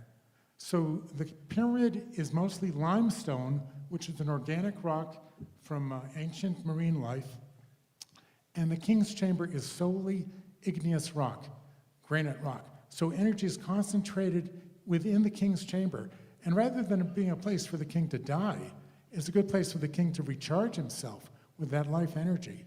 And because of the way the shafts are, the air shafts to the north and to the south, if you take the blocks out from the base of those shafts, you get energy streaming in from the cosmos into that center room, and you can create energetic spirals in the atmosphere. And the whole pyramid is an excellently designed cloud buster to create rain and create lightning. What do rain and lightning do? They create nitric oxides that turn into nitric acid mixed with water, and you have nitrates on the soil, and you have water on the soil. It's a great way to fertilize the whole region of the Middle East. And you can put just one copper pipe on one side of the pyramid, and that whole region will get rain. Or you go to another face and do the north side, or do the west side, or do the east side. So the pyramids and the whole ancient world was designed to help life energy thrive. And the ancient civilizations all understood life energy as the basis of health and well-being. That's why when you go to the sites, you feel better. That's why the medicines, like the Chinese had qi, the Japanese had ki, the Indians had prana, the American Indians had the Great Spirit. They were all common energies, and the person who most researched that in the 20th century was Wilhelm Reich. And he was put to death in 1957 in a federal prison, basically for saying that radioactive energy, radiation energy from nuclear materials, was unfriendly to human health. And for that, they burned all of his books. He's the only author in American history to have all his books burned except for 2 copies. One was in the Harvard Rare Book Library, and the other was in the Library of Congress, and very few people got to read them until recently. And the one person who did really plunge into them was Dr. James DeMayo, who died 2 years ago.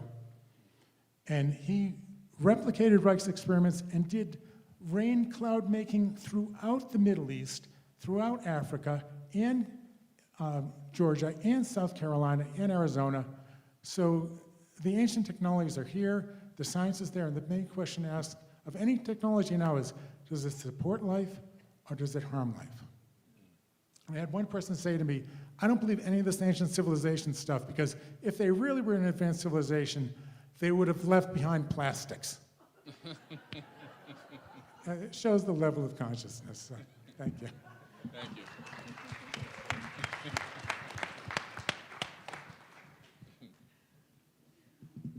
Since we're in Arizona and we're talking about ancient civilizations, I was wondering if any of you guys, I've watched a guy interview with Jerry Wills from Regina Meredith. They were talking about the Grand Canyon find. They, kind of got plundered by the Smithsonian, I guess.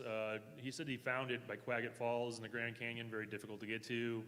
Said it was at one time at lake level, but now turned into waterfalls, and it's up on a cliff and all this. I was wondering if you guys have ever heard any, things about that and can kind of, touch base on that. Well, I was actually joking around today with a couple of people in the audience, I'm sure, that, the next time something crazy happens, like 9/11 or something, that I'm going to, when all the alphabet boys go to the East Coast, I'm going to roll the dice on running through the Grand Canyon real quick, because somebody's got to do it, right? And I could probably, kind of stumble around and act like I was on fentanyl if they really got on me. So I could sell it. Billy probably couldn't. I definitely could. So, but beyond that, man, this one, honestly, the Smithsonian, as a skeptical person, it's like at first I look into this stuff and it's like, the Smithsonian, everybody's, they hide giant bones, blah, blah, blah. It's like, if you know what the Native American Graves Protection and Repatriation Act, NAGPRA, there is one institution in the United States that is immune to it, and it's fucking Smithsonian. So it's the fact of the matter is, there is, if anybody has got some nefarious crap going on, I mean, that's all you got to say right there, right? It's like everybody else has to cough up all the Native American bones that they've got, except the biggest museum in the country that just happens to hide all the stuff. So, yeah, I think it's definitely worth investigating. But sadly, without boots on the ground, all we get are stories, right? So, can't even fly a drone there. I'll just say one thing about Arizona. I think it's much more mysterious than a lot of people give it credit for. There's a lot of underground lava tubes and fissures all through the state. Lots and lots of myths and stories. There's one specific site called Casa Malpais down in Springerville, Arizona. I don't know if anybody's been there, but it actually hit the New York Times several years ago because somebody rappelled down into one of the fissures and they found a giant open cavern with what looked like mummies, burials inside this cavern. And I found that very interesting, so I went there. And I learned that you can't go there without a guide.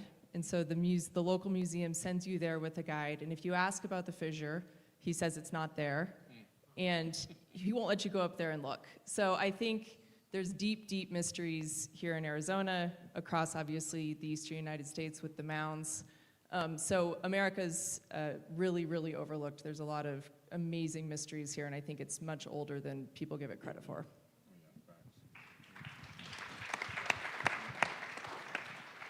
Yeah, well, I'm definitely going to echo what she was saying about the Americas being incredibly mysterious. I could go on about this all day. Something that's interesting to touch on with the Grand Canyon. Anybody here ever seen? I think the Y-Files did a big episode on this. The supposed Egyptian artifacts being found in the Grand Canyon. Anybody ever looked into this?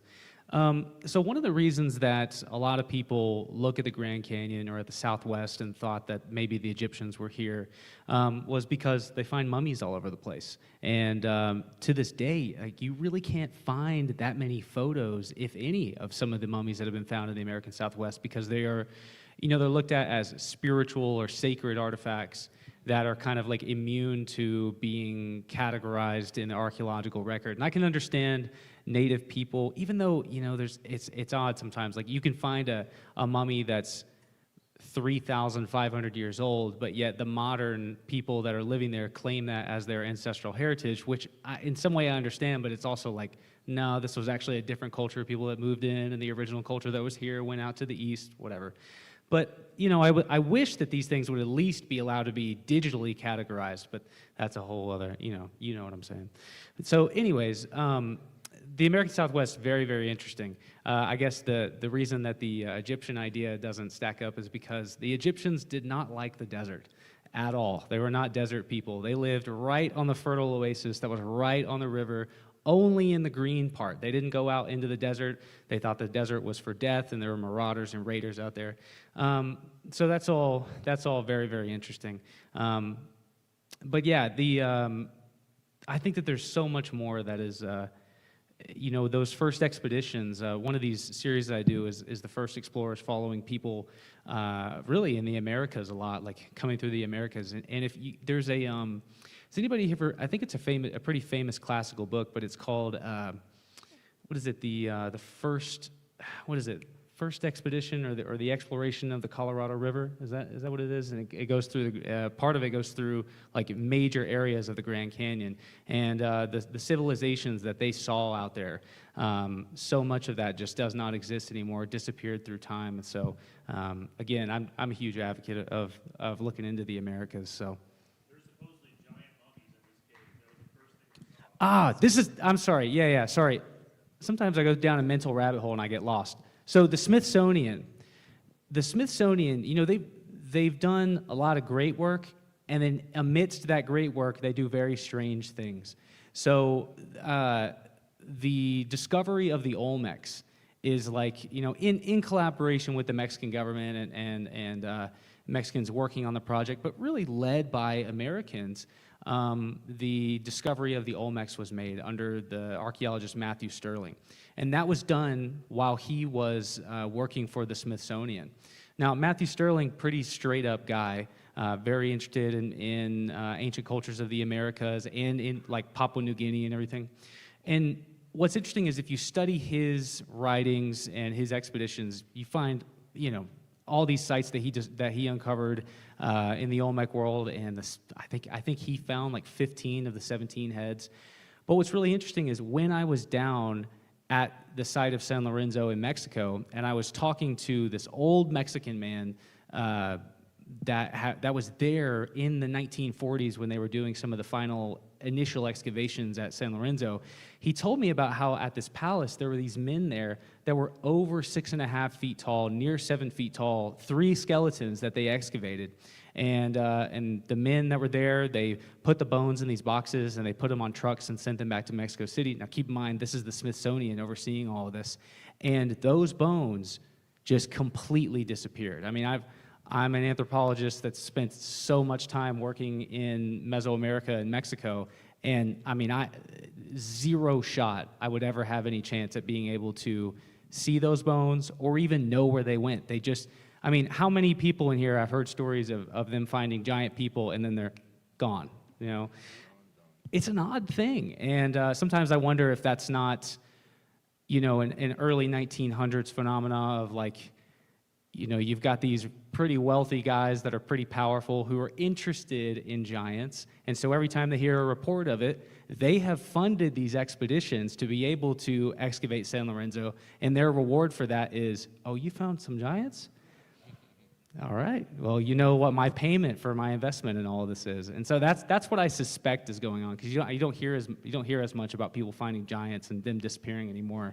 And so I think that was kind of an early 1900s phenomena, and it will be very interesting someday when some old rich guy dies and his son like releases to the world, hey, my grandfather had these giant bones in his basement somewhere, So, Speaking of giants, has anyone heard of Lovelock Cave? Yes. I don't know a whole lot about Arizona, but neighboring state Nevada, real quick. This was one of the things that kind of took me down the rabbit trail of forbidden history. I was living in Sacramento years ago when I was starting to come into all this, and I stumbled upon the legend of Lovelock Cave out like 80 miles east of Reno. And so I drove out there. I convinced a buddy of mine. I said, hey, we got to go on a road trip. And let me preface that by saying this: the Paiutes of northwestern Nevada there had this legend of this, the Sitka, this ancient giant race that was wreaking havoc on not just the Paiutes, but all the coalition of tribes. So they came together, according to legend, trapped this race of hybrids into this cave and set it ablaze as they tried to escape.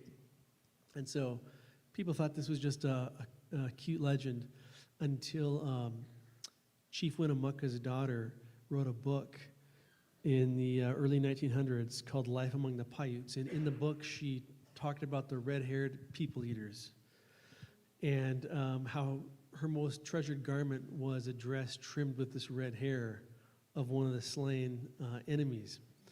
And so it kind of took on new life, this legend. So fast forward to 1911, there's bat guano miners out. Guano is bat dung. So these desolate caves in Nevada are just filled with, thousands of years of this buildup. And so they use that for fertilizer. And so these miners in 1911 are mining in this cave, and they start to find countless artifacts. So many that the University of California, Berkeley sent out archaeologists in a year later, in 1912. And I've read through the whole report. It's called Lovelock Cave by Loudon Harrington.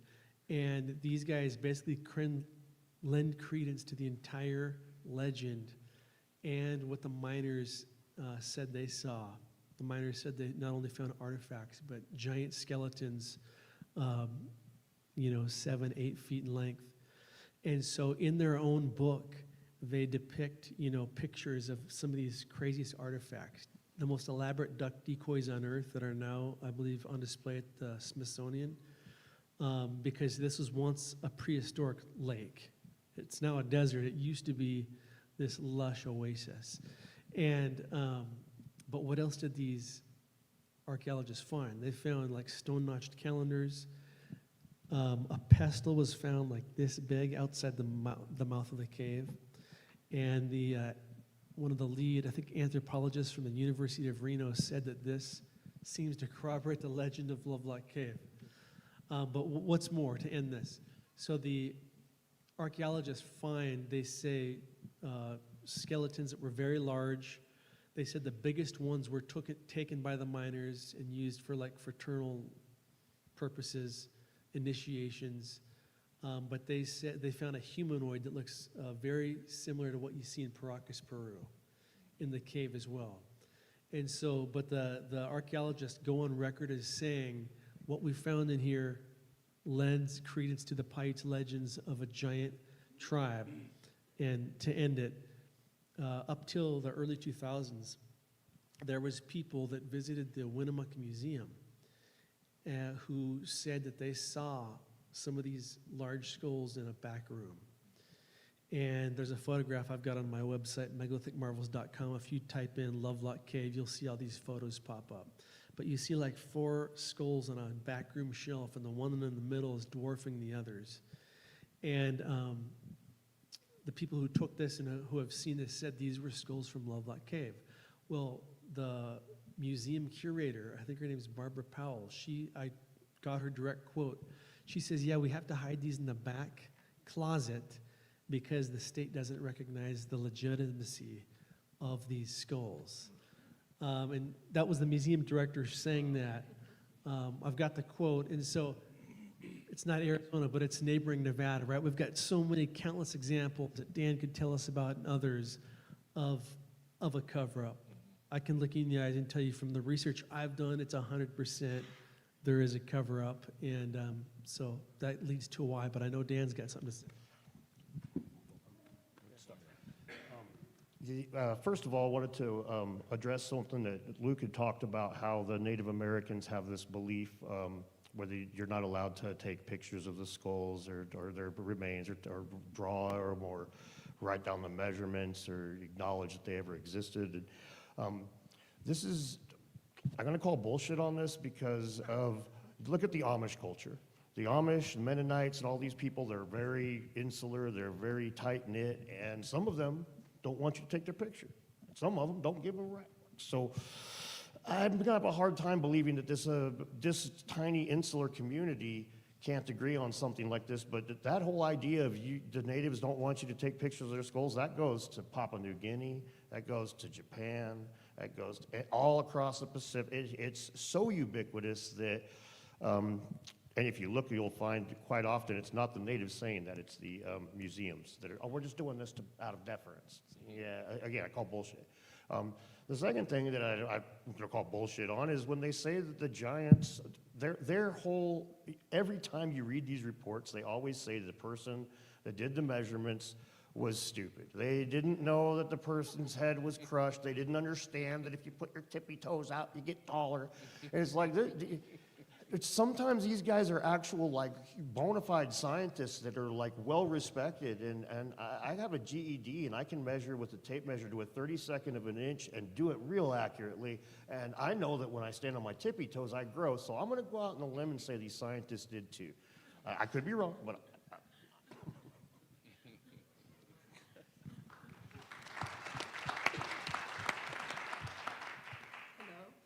Thank you, by the way. You just answered the question I didn't ask yet. When I heard Billy mention the word the golden age, my heart, I just had to pull it back in because it just flew. I know we're on the precipice of it. I think we're like, it's amazing to be here at this time because, I mean, Yeshua calls it the 1,000 years of peace, and Age of Aquarius, Native Americans might call it the 7th or I think 8th fire, I forget. Anyway, I think it's near. And the problem I have is between now and when that happens, it's a big giant step that can kill us. And so you know, between AI that can enslave and kill us, not to be such an optimist, but, you know, and financial tokenization and 1984, blah, blah, blah. Between now and then, we have to navigate around this, and I do have a property or two that's off-grid and no address and just coordinates and stuff, and I'm looking to start a small community of people who maybe don't need all that stuff. Not that I'm saying it's bad or anything, but so in case anyone's from government.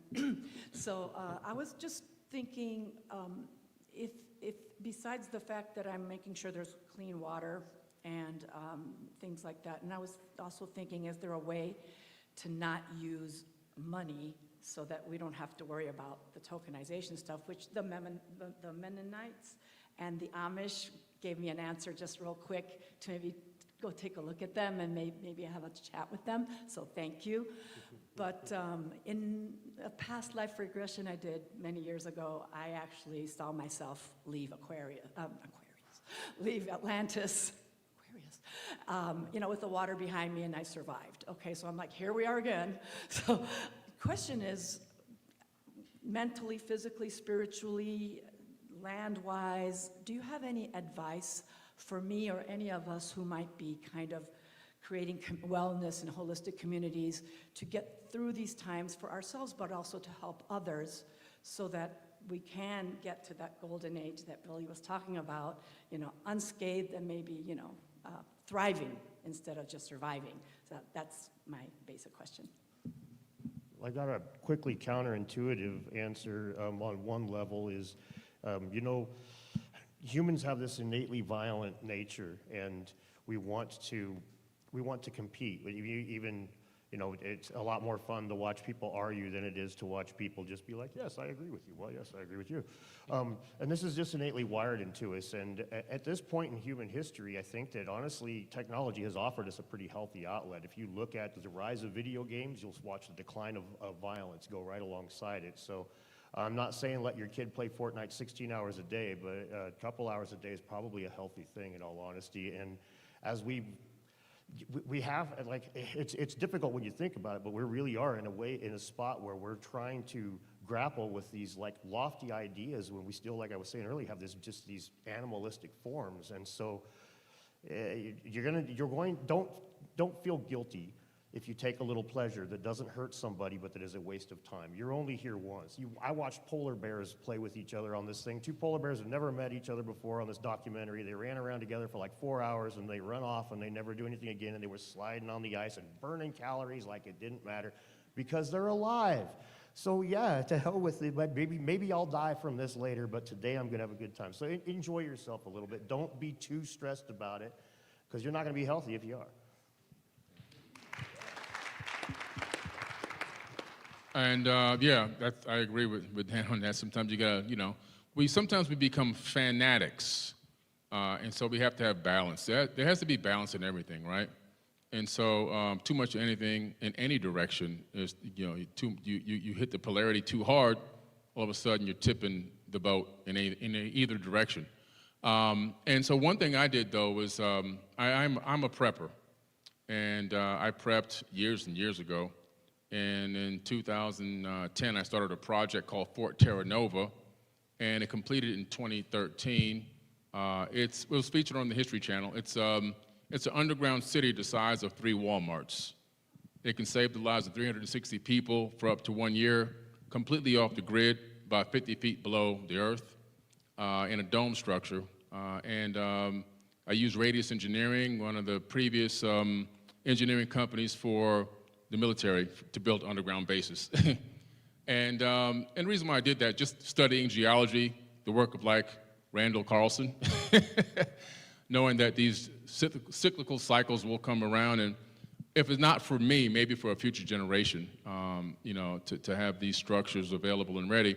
But one thing in my research, when I brought this up, was to answer her question, was understanding that commodities have real value in a apocalyptic situation or a collapse of economy. And so I stocked up on a lot of freeze-dried coffee, right? Because coffee is the #1 liquid in terms of drinking commodity in the world, right? The number one is oil, but behind that consumption is actually coffee. And at the end of the world, most people will want a nice hot cup of coffee. Just to feel normal again. When you watch the movie Dune and they're out there in the wilderness, they make a nice hot cup of coffee. But yeah, commodities are important because, you know, trading money's not going to have any value. And seed banking is very important as well. You're going to need seeds. We have the farming done. So we have the pool actually has a tilapia pool. So we have this cycle of obviously you feed the tilapia, they poop. That feeds the food, the plants and everything that grow. And so hydroponics we have there, you know. We have container loads of food. We have a turbine diesel engine mechanic. We have dentists, doctors. Everyone there, everyone who's a part of the shelter system has a particular purpose and a function. So if you're building these communities, what I'm trying to tell you is try to get people involved that can actually provide a function or a service to the actual community, not just a freeloader that's just going to come and hang out until they pass away. It's just, you know, you got to function. It's really important. Another thing you got to understand is that you don't want people to come in there sick and ill. I mean, that sounds horrible, but for me, it's really important not to have a disease spreading in a closed environment, right? The geology studies and everything else for the underground shelter system were really expensive. Argon gases and all these things, you gotta research all these things. You have to, is there a clean underwater river? If you're gonna build a community, even if it's above ground, you're gonna wanna know if there's underground clean flowing water, fresh water that you can tap into, make a well, right? Because what if the electricity in the grid's down and you can't pump water, you're gonna need to get well water. And also you wanna know a lot of things about survival. And you need a few vehicles that run on the old points system. Who knows about points? No electronic starters, because EMPs will take out all the microchips and everything else. You'll never be able to start the vehicle. But with points, you can just replace the points and you can start the vehicle. So we have some front load tractors. We have some old hoopties that run on the old point system in case you need some vehicles to get around. Just things that you maybe not are thinking about. We know we're gonna love the crystals and we're gonna love the meditation and the yoga and everything else. But when it comes down to survival, you really got to begin to consider a lot of different things. And so, that's why I built that shelter. And it's underneath 100 acres. So you can actually farm the land when you come up out of there. You can actually turn that land into a farm, as well as communities. So you got to think about, you have to be a futuristic thinker as to where things might go. Always think the worst, even though it's not. If you're going to build a community where you're going to retreat to, you want to be 700 feet above sea level in a gradual incline. You don't want to be on a fault line because earthquakes are no good. You don't want to be downwind from the Gulf Stream of any volcanic activity or even dormant volcanoes.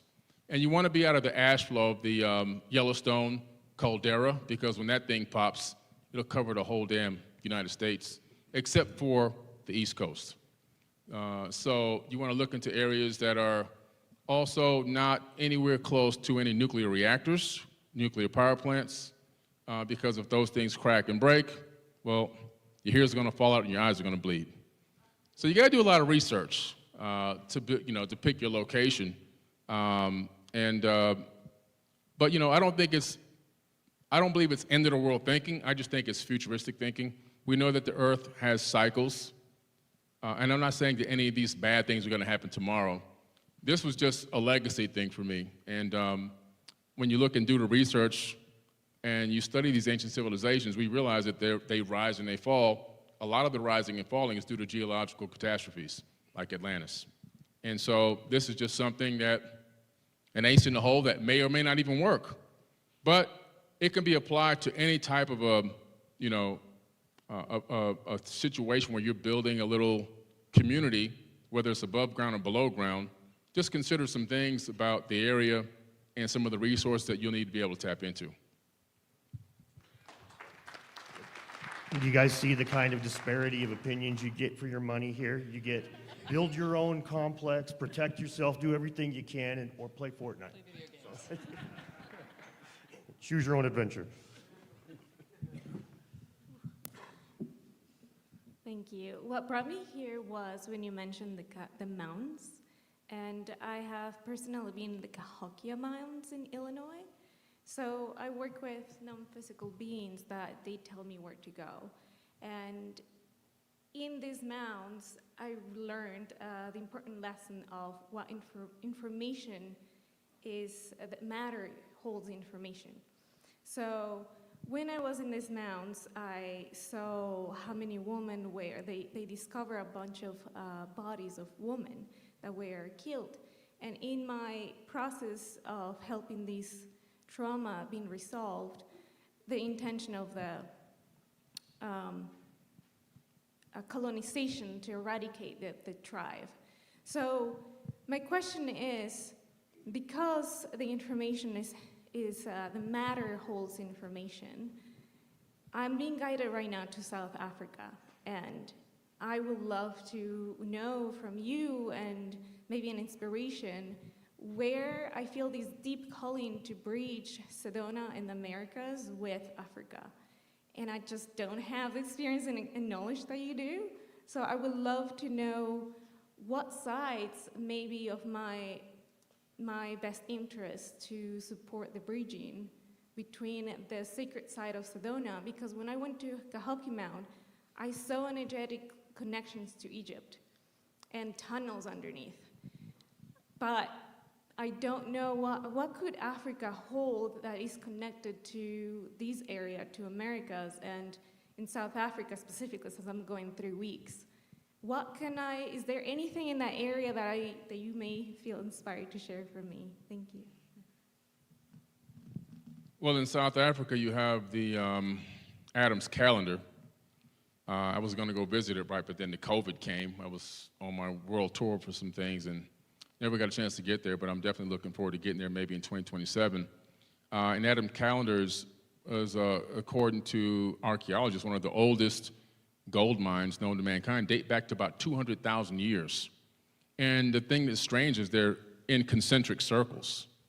So in some way, I don't know if that had to do with maybe the technology or harnessing the energy by utilizing those circles to do this, to create this site. But it's an amazing place, and it aligns with some text in the Epic of Atrahasis, some ancient Sumerian text where they talk about this site, and they talk about the fact that the Ajiji, which were the working class people at the time that were supposedly had this advanced knowledge on construction, decided they wanted to go to war, and they met at the hill near this site, and they almost went to war against Anu and Lil and Enki in this text, according to the text. And the war didn't happen, the coup didn't happen, but it's crazy that the time frame from some researchers bring that date back to around 200,000 years or so, and this site is about 200,000 years old.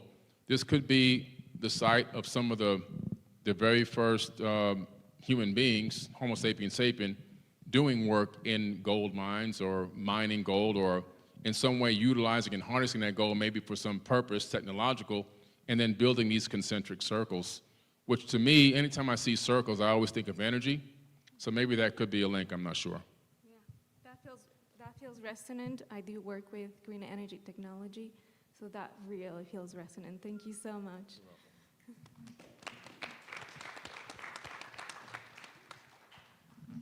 I'd like to harken back to the first person that came up talking about the Boogosphere, or spheres. There's also the Bet sphere, which there's a good Y-Files episode about that, but it's another mysterious sphere. The Betts family found it, and it would follow them around the living room and go uphill and things like that. That's not what I wanted to talk about. But so I've been going down the Atlantis rabbit hole recently, and of course that starts with a good reading of the Timaeus and Critias and what Plato was really trying to get at, or trying to puzzle what he might have been trying to get at. And so the concentric circle thing pops up again and again, and he talks about, one of the things that struck out to me this time that I reread it, I'll just preface it with this, is he talks about the priest that he said Solon got the information from at Sais, and he said that the priest sort of, well, he humbled the Atlanteans and said, or the Greeks, and he said, you guys don't know anything, you know, you're like children, you forget every time there's the cataclysm, and there's been a bunch more than just the flood you're talking about. But he also kind of gives the reader an out too, that you don't just have to, obsess about Atlantis. He says Egypt has got a preservation because of our unique geographical location that goes back as far as anywhere on the planet. So like you don't really need to go anywhere else other than Egypt, and by extension you probably also meant, you know, South America, wherever, where we're finding all this cool stuff that we talk about here. But I thought that was interesting. You know, you don't need to obsess about Atlantis, but that didn't stop me. I'm still obsessing about it. But the concentric circle. So he talks about an outer ring where the wall was coated in, I think, tin. Correct me if I'm wrong. I talked to some of the people here already about this. Forgive me for repeating it, but the audience can now hear my rambling. Then the next wall in was copper, then orichalcum, and then gold, I believe, and then the temple was silver with gold pinnacles. And it's part of my meandering and trying to figure out, well, where was this place? Of course, you look at like the reshot structure and all that, and then you realize, well, how the hell could it have gotten 1,400 feet above sea level? And there's always problems with everything. Nothing's perfect, nothing fits. But, you know, where were there circular cities? And it seems like they focused, or the actual circular cities that we had at ancient times were in Mesopotamia. So like Mari was an ancient one, I think the most ancient one. There's the Rujum al-Hiri, which is a megalithic site in the Golan Heights.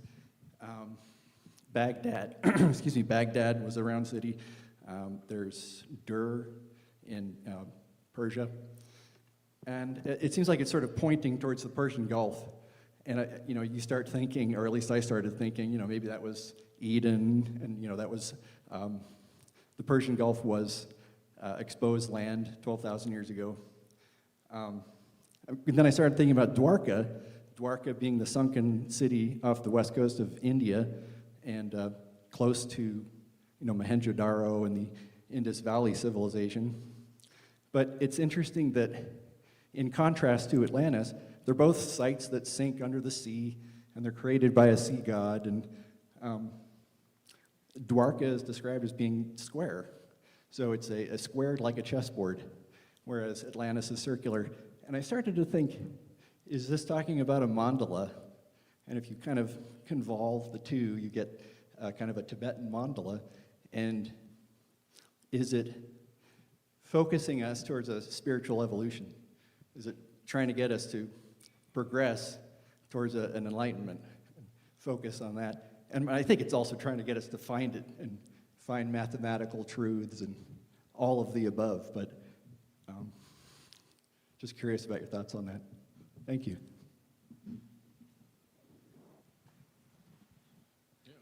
Well, I think the question would be, what do we think about the connection between Dwarka and Atlantis, the concentric circles and the square, making a mandala, so that we can create this spiritual connection from heaven to earth. And I think, you know, I mean, one of the things I believe is the main mission for mankind on earth is to understand that we're already living in heaven. I know that may be hard for some people to wrap their minds around, but I believe that this is a proving ground. And just one giant experiment of maybe Googles of experiments going on in the entire known universe, maybe even throughout the multiverse. How many civilizations will recognize the secrets left behind, that this is a realm that is tied to the spiritual, and that it's not that you should die so you can live, is that you can learn how to live now. And how many of us will eventually bring heaven to earth? In other words, will we be able to alchemically convert the darkness into light right here in this limited time that we have? And maybe that's the ultimate mission on this planet.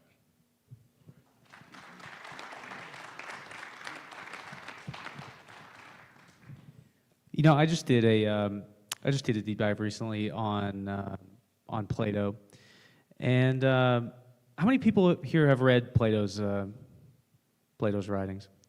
Yeah. So, you know, one of the things that's interesting is when you read Plato, when you study the classical Athenians, you study the archaic, or I should say classical Greeks in general. You study the archaic Greeks. You know, that sort of dark age between the fall of the Bronze Age and then the rise of classical Greece. You learn that the Greeks lost a lot of their cultural memory. You know, the reason that Greek mythology is so dense and it permeates the whole Greek world, and there's so much of it, is because the Greeks were trying to find a way to explain this lost ancient world, right? So many of the classical Greeks are sitting in the ruins or sitting in the shadow of the ruined palaces that sit up on all the hilltops of these major civilizations like the Mycenaeans and the Minoans. Has anybody ever heard of them here? You know, if you watch the movie Troy, Agamemnon is the king of the Mycenaeans, and the Minoans rose and fell before there. And, you know, the Greeks are well aware of this idea of great civilizations rising and falling, you know, due to just catastrophic events, whether that's natural, whether it's an invasion of foreign people, whether it's trade routes falling apart, which happens in both of those, you know. They're very, very familiar with this. And like I said, they live in the shadow of the ruins of civilizations that were greater and wealthier than they are. One of the things that they would be very familiar with was the civilization of the Minoans that lived on Crete, the southern island in the Aegean. This was a civilization that is what we would call a consumer society. We don't know the identity of a single Minoan person, which tells us that they didn't have kings, they didn't have royalty, they didn't have dynasties. It was a consumer society based on the product of the copper that they were able to export out of the Aegean up into the Greek mainland and then down across the Mediterranean. And so, you know, I guess a civilization that we could sort of compare ourselves to would be the Minoans. We're very much based on money and consuming, right? So imagine the way that Mycenaeans or mainland Greeks would have looked at these people as being greedy. Their whole civilization is based on money. And then at some time around 1550 BC, the island of Thera, which today is known as Santorini, and the city of Akrotiri that was on it, which was the single wealthiest, most powerful city in the Minoan world. All the Minoans evacuate because these earthquakes are just continuously wrecking these cities. They leave, and the fourth biggest volcanic eruption in world history erupts from the island of Santorini, covers the Aegean in, you know, this black cloud for 3 days. Following that, all of these palaces and towns along the island of Crete where the Minoans exist, somehow they burn down, which is probably in the chaos of the darkness in the sky. They light their own cities on fire by accident because of all the candles. That civilization, the most powerful, wealthy civilization that the Mediterranean had seen, this is something most people don't realize. The Minoans were so powerful that at no point in their history would they ever even consider the possibility of trading places with an Egyptian. They would have looked at ancient Egypt as being a dump compared to the world that they had. That's a fact. And so you have the most powerful civilization in the Mediterranean that collapses from the most dramatic natural event that any of these people are aware of in their history. The Mycenaeans move in and invade, and of course the Bronze Age continues. You get the Trojan War a couple centuries, 2 or 3 centuries following that. And then, you know, the Bronze Age world collapses. And so the Greeks look back on their world as, you know, they're very familiar with this idea of cataclysmic events wiping out their civilizations. Within just a decade, maybe like 13 years before Plato even begins talking to us about Atlantis, the Greek city of Helike is sunk. So that's kind of in his consciousness, right? And the other thing I should say is I really like the point that our friend made that came up here, that the Egyptians kind of laugh at the Greeks and say, like, you know, one of the things that they would always say is there are no old Greeks. The Greeks don't remember their ancient history. They're all just children. They don't know anything. Because the Egyptians have this long lineage that is continuous from 3100 BC. I mean, I like the lowest date all the way to the time that Egypt is annexed by the Roman Empire in 30 BC, when Cleopatra dies. The Egyptians just have this long, continuous history, and they're aware of their past. And I think that it's an interesting point that he made, that we don't have to focus specifically on Atlantis because the Egyptians had known about so many other cataclysms as well. And the other thing I want to add to that is that, you know, because Plato is so important to our modern culture today, we almost treat him like a biblical figure. We hang on every single word that he says, every precise description that he's giving of Atlantis. But I think we can give ourselves a little bit of leeway here, because classical Greeks, when reaching back into their past, they're not always super precise. Like even Solon himself, living in the late 600s BC, early 500s BC, the Greeks had a somewhat good understanding of who this man was. You know, he was a lawmaker, but he was also a legendary figure as well. So he's sort of a mythological figure as much as he is an important cultural figure to the Athenians. And so I don't think it's that we have to hang on every single word that Plato is saying, but the story he's telling about Atlantis, he's telling us about a civilization that used to be great but fell because of its greed. And almost every single civilization before then and since then had fallen to, you know, from that exact thing. And so that's, I guess, hearkening back to why this studying of the ancient world is so important, is that I think it expands our understanding of who we are as a people. It's kind of a guide to the way that we can live, and this idea that, you know, that none of our existence are infinite, and that, you know, being selfless and I think continuing to have a wider perspective of our life going forward is probably the most important thing. And I think that is the point that, you know, even if Atlantis really did exist, or it's drawn on from 2 or 3 different sources, I think that the point of that, and what Plato would say, is that this was a cautionary tale about the route that he did not want the Athenians to follow. And that's the point of the story. That's why he felt the need to bring it up. So.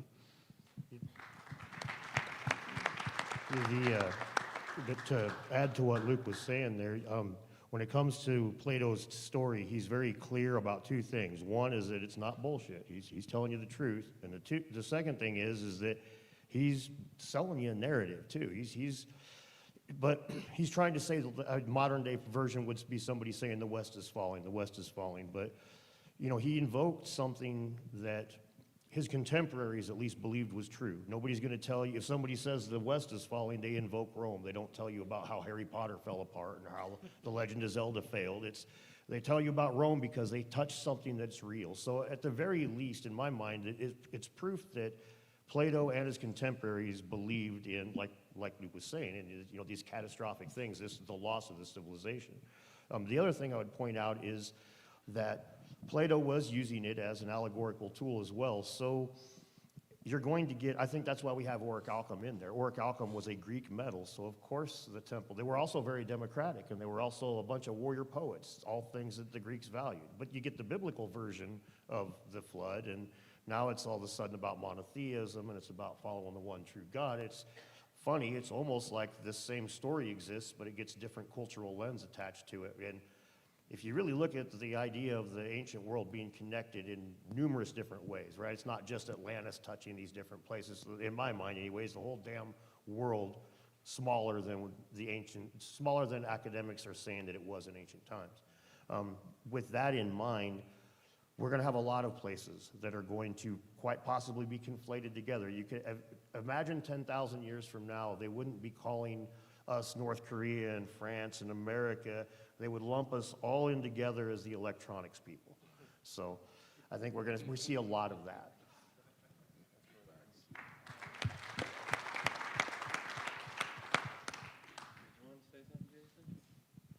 No, I think that was great. Thank you. Oh, I could, but I will refrain. Yeah, I've got a few things to say about Atlantis, but no way. Not right now. Okay. But maybe tomorrow. Okay. We'll see if there's interest. Yeah.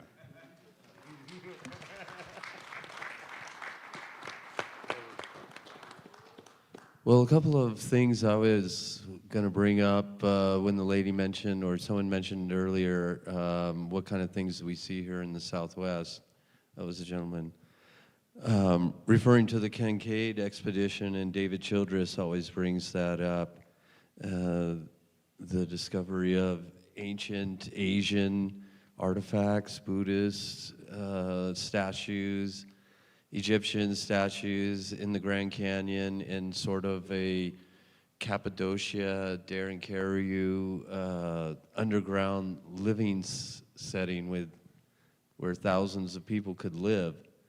That was right here. And David Childress's story is that the Hohokam came from Southeast Asia, and it's a Shivite cult, and they ended up in Phoenix as the Hohokam.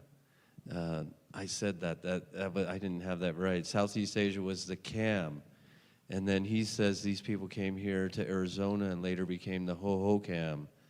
And then when he starts talking about they're related to the Cambodians in Easter Island, and they have these skills of, moat building. And when you take the material taken out of the moat around Angkor Wat, it's something like, how big? There's more mass in the Great Pyramid. When you take out the soil needed to build a moat around Angkor Wat in Cambodia, I did the calculations, about 13 feet deep and the miles around. It comes out to about maybe 18% more mass than it was to build the Great Pyramid itself. So my point is that now I could see the dots connected where they came through the Sea of Cortez, up the Salt River, and they're here in Phoenix building canals that we still use today. They would have the ability to do something like this in the Grand Canyon. And according to David, they slowly kept moving up north, up to here, and I think he thinks they eventually became the Pueblo people who built like Chaco Canyon. Well, Chaco Canyon might be from the Aztecs as well, from the south. But Mesa Verde, Hopi, Zuni, all of the Pueblo people possibly came from Southeast Asia. And on top of that, there's very similar words in Hopi to Japanese and Tibetan. The word for peach in Zuni is moai, and the word for peach in Japanese is momo. It's very, very similar. We also see the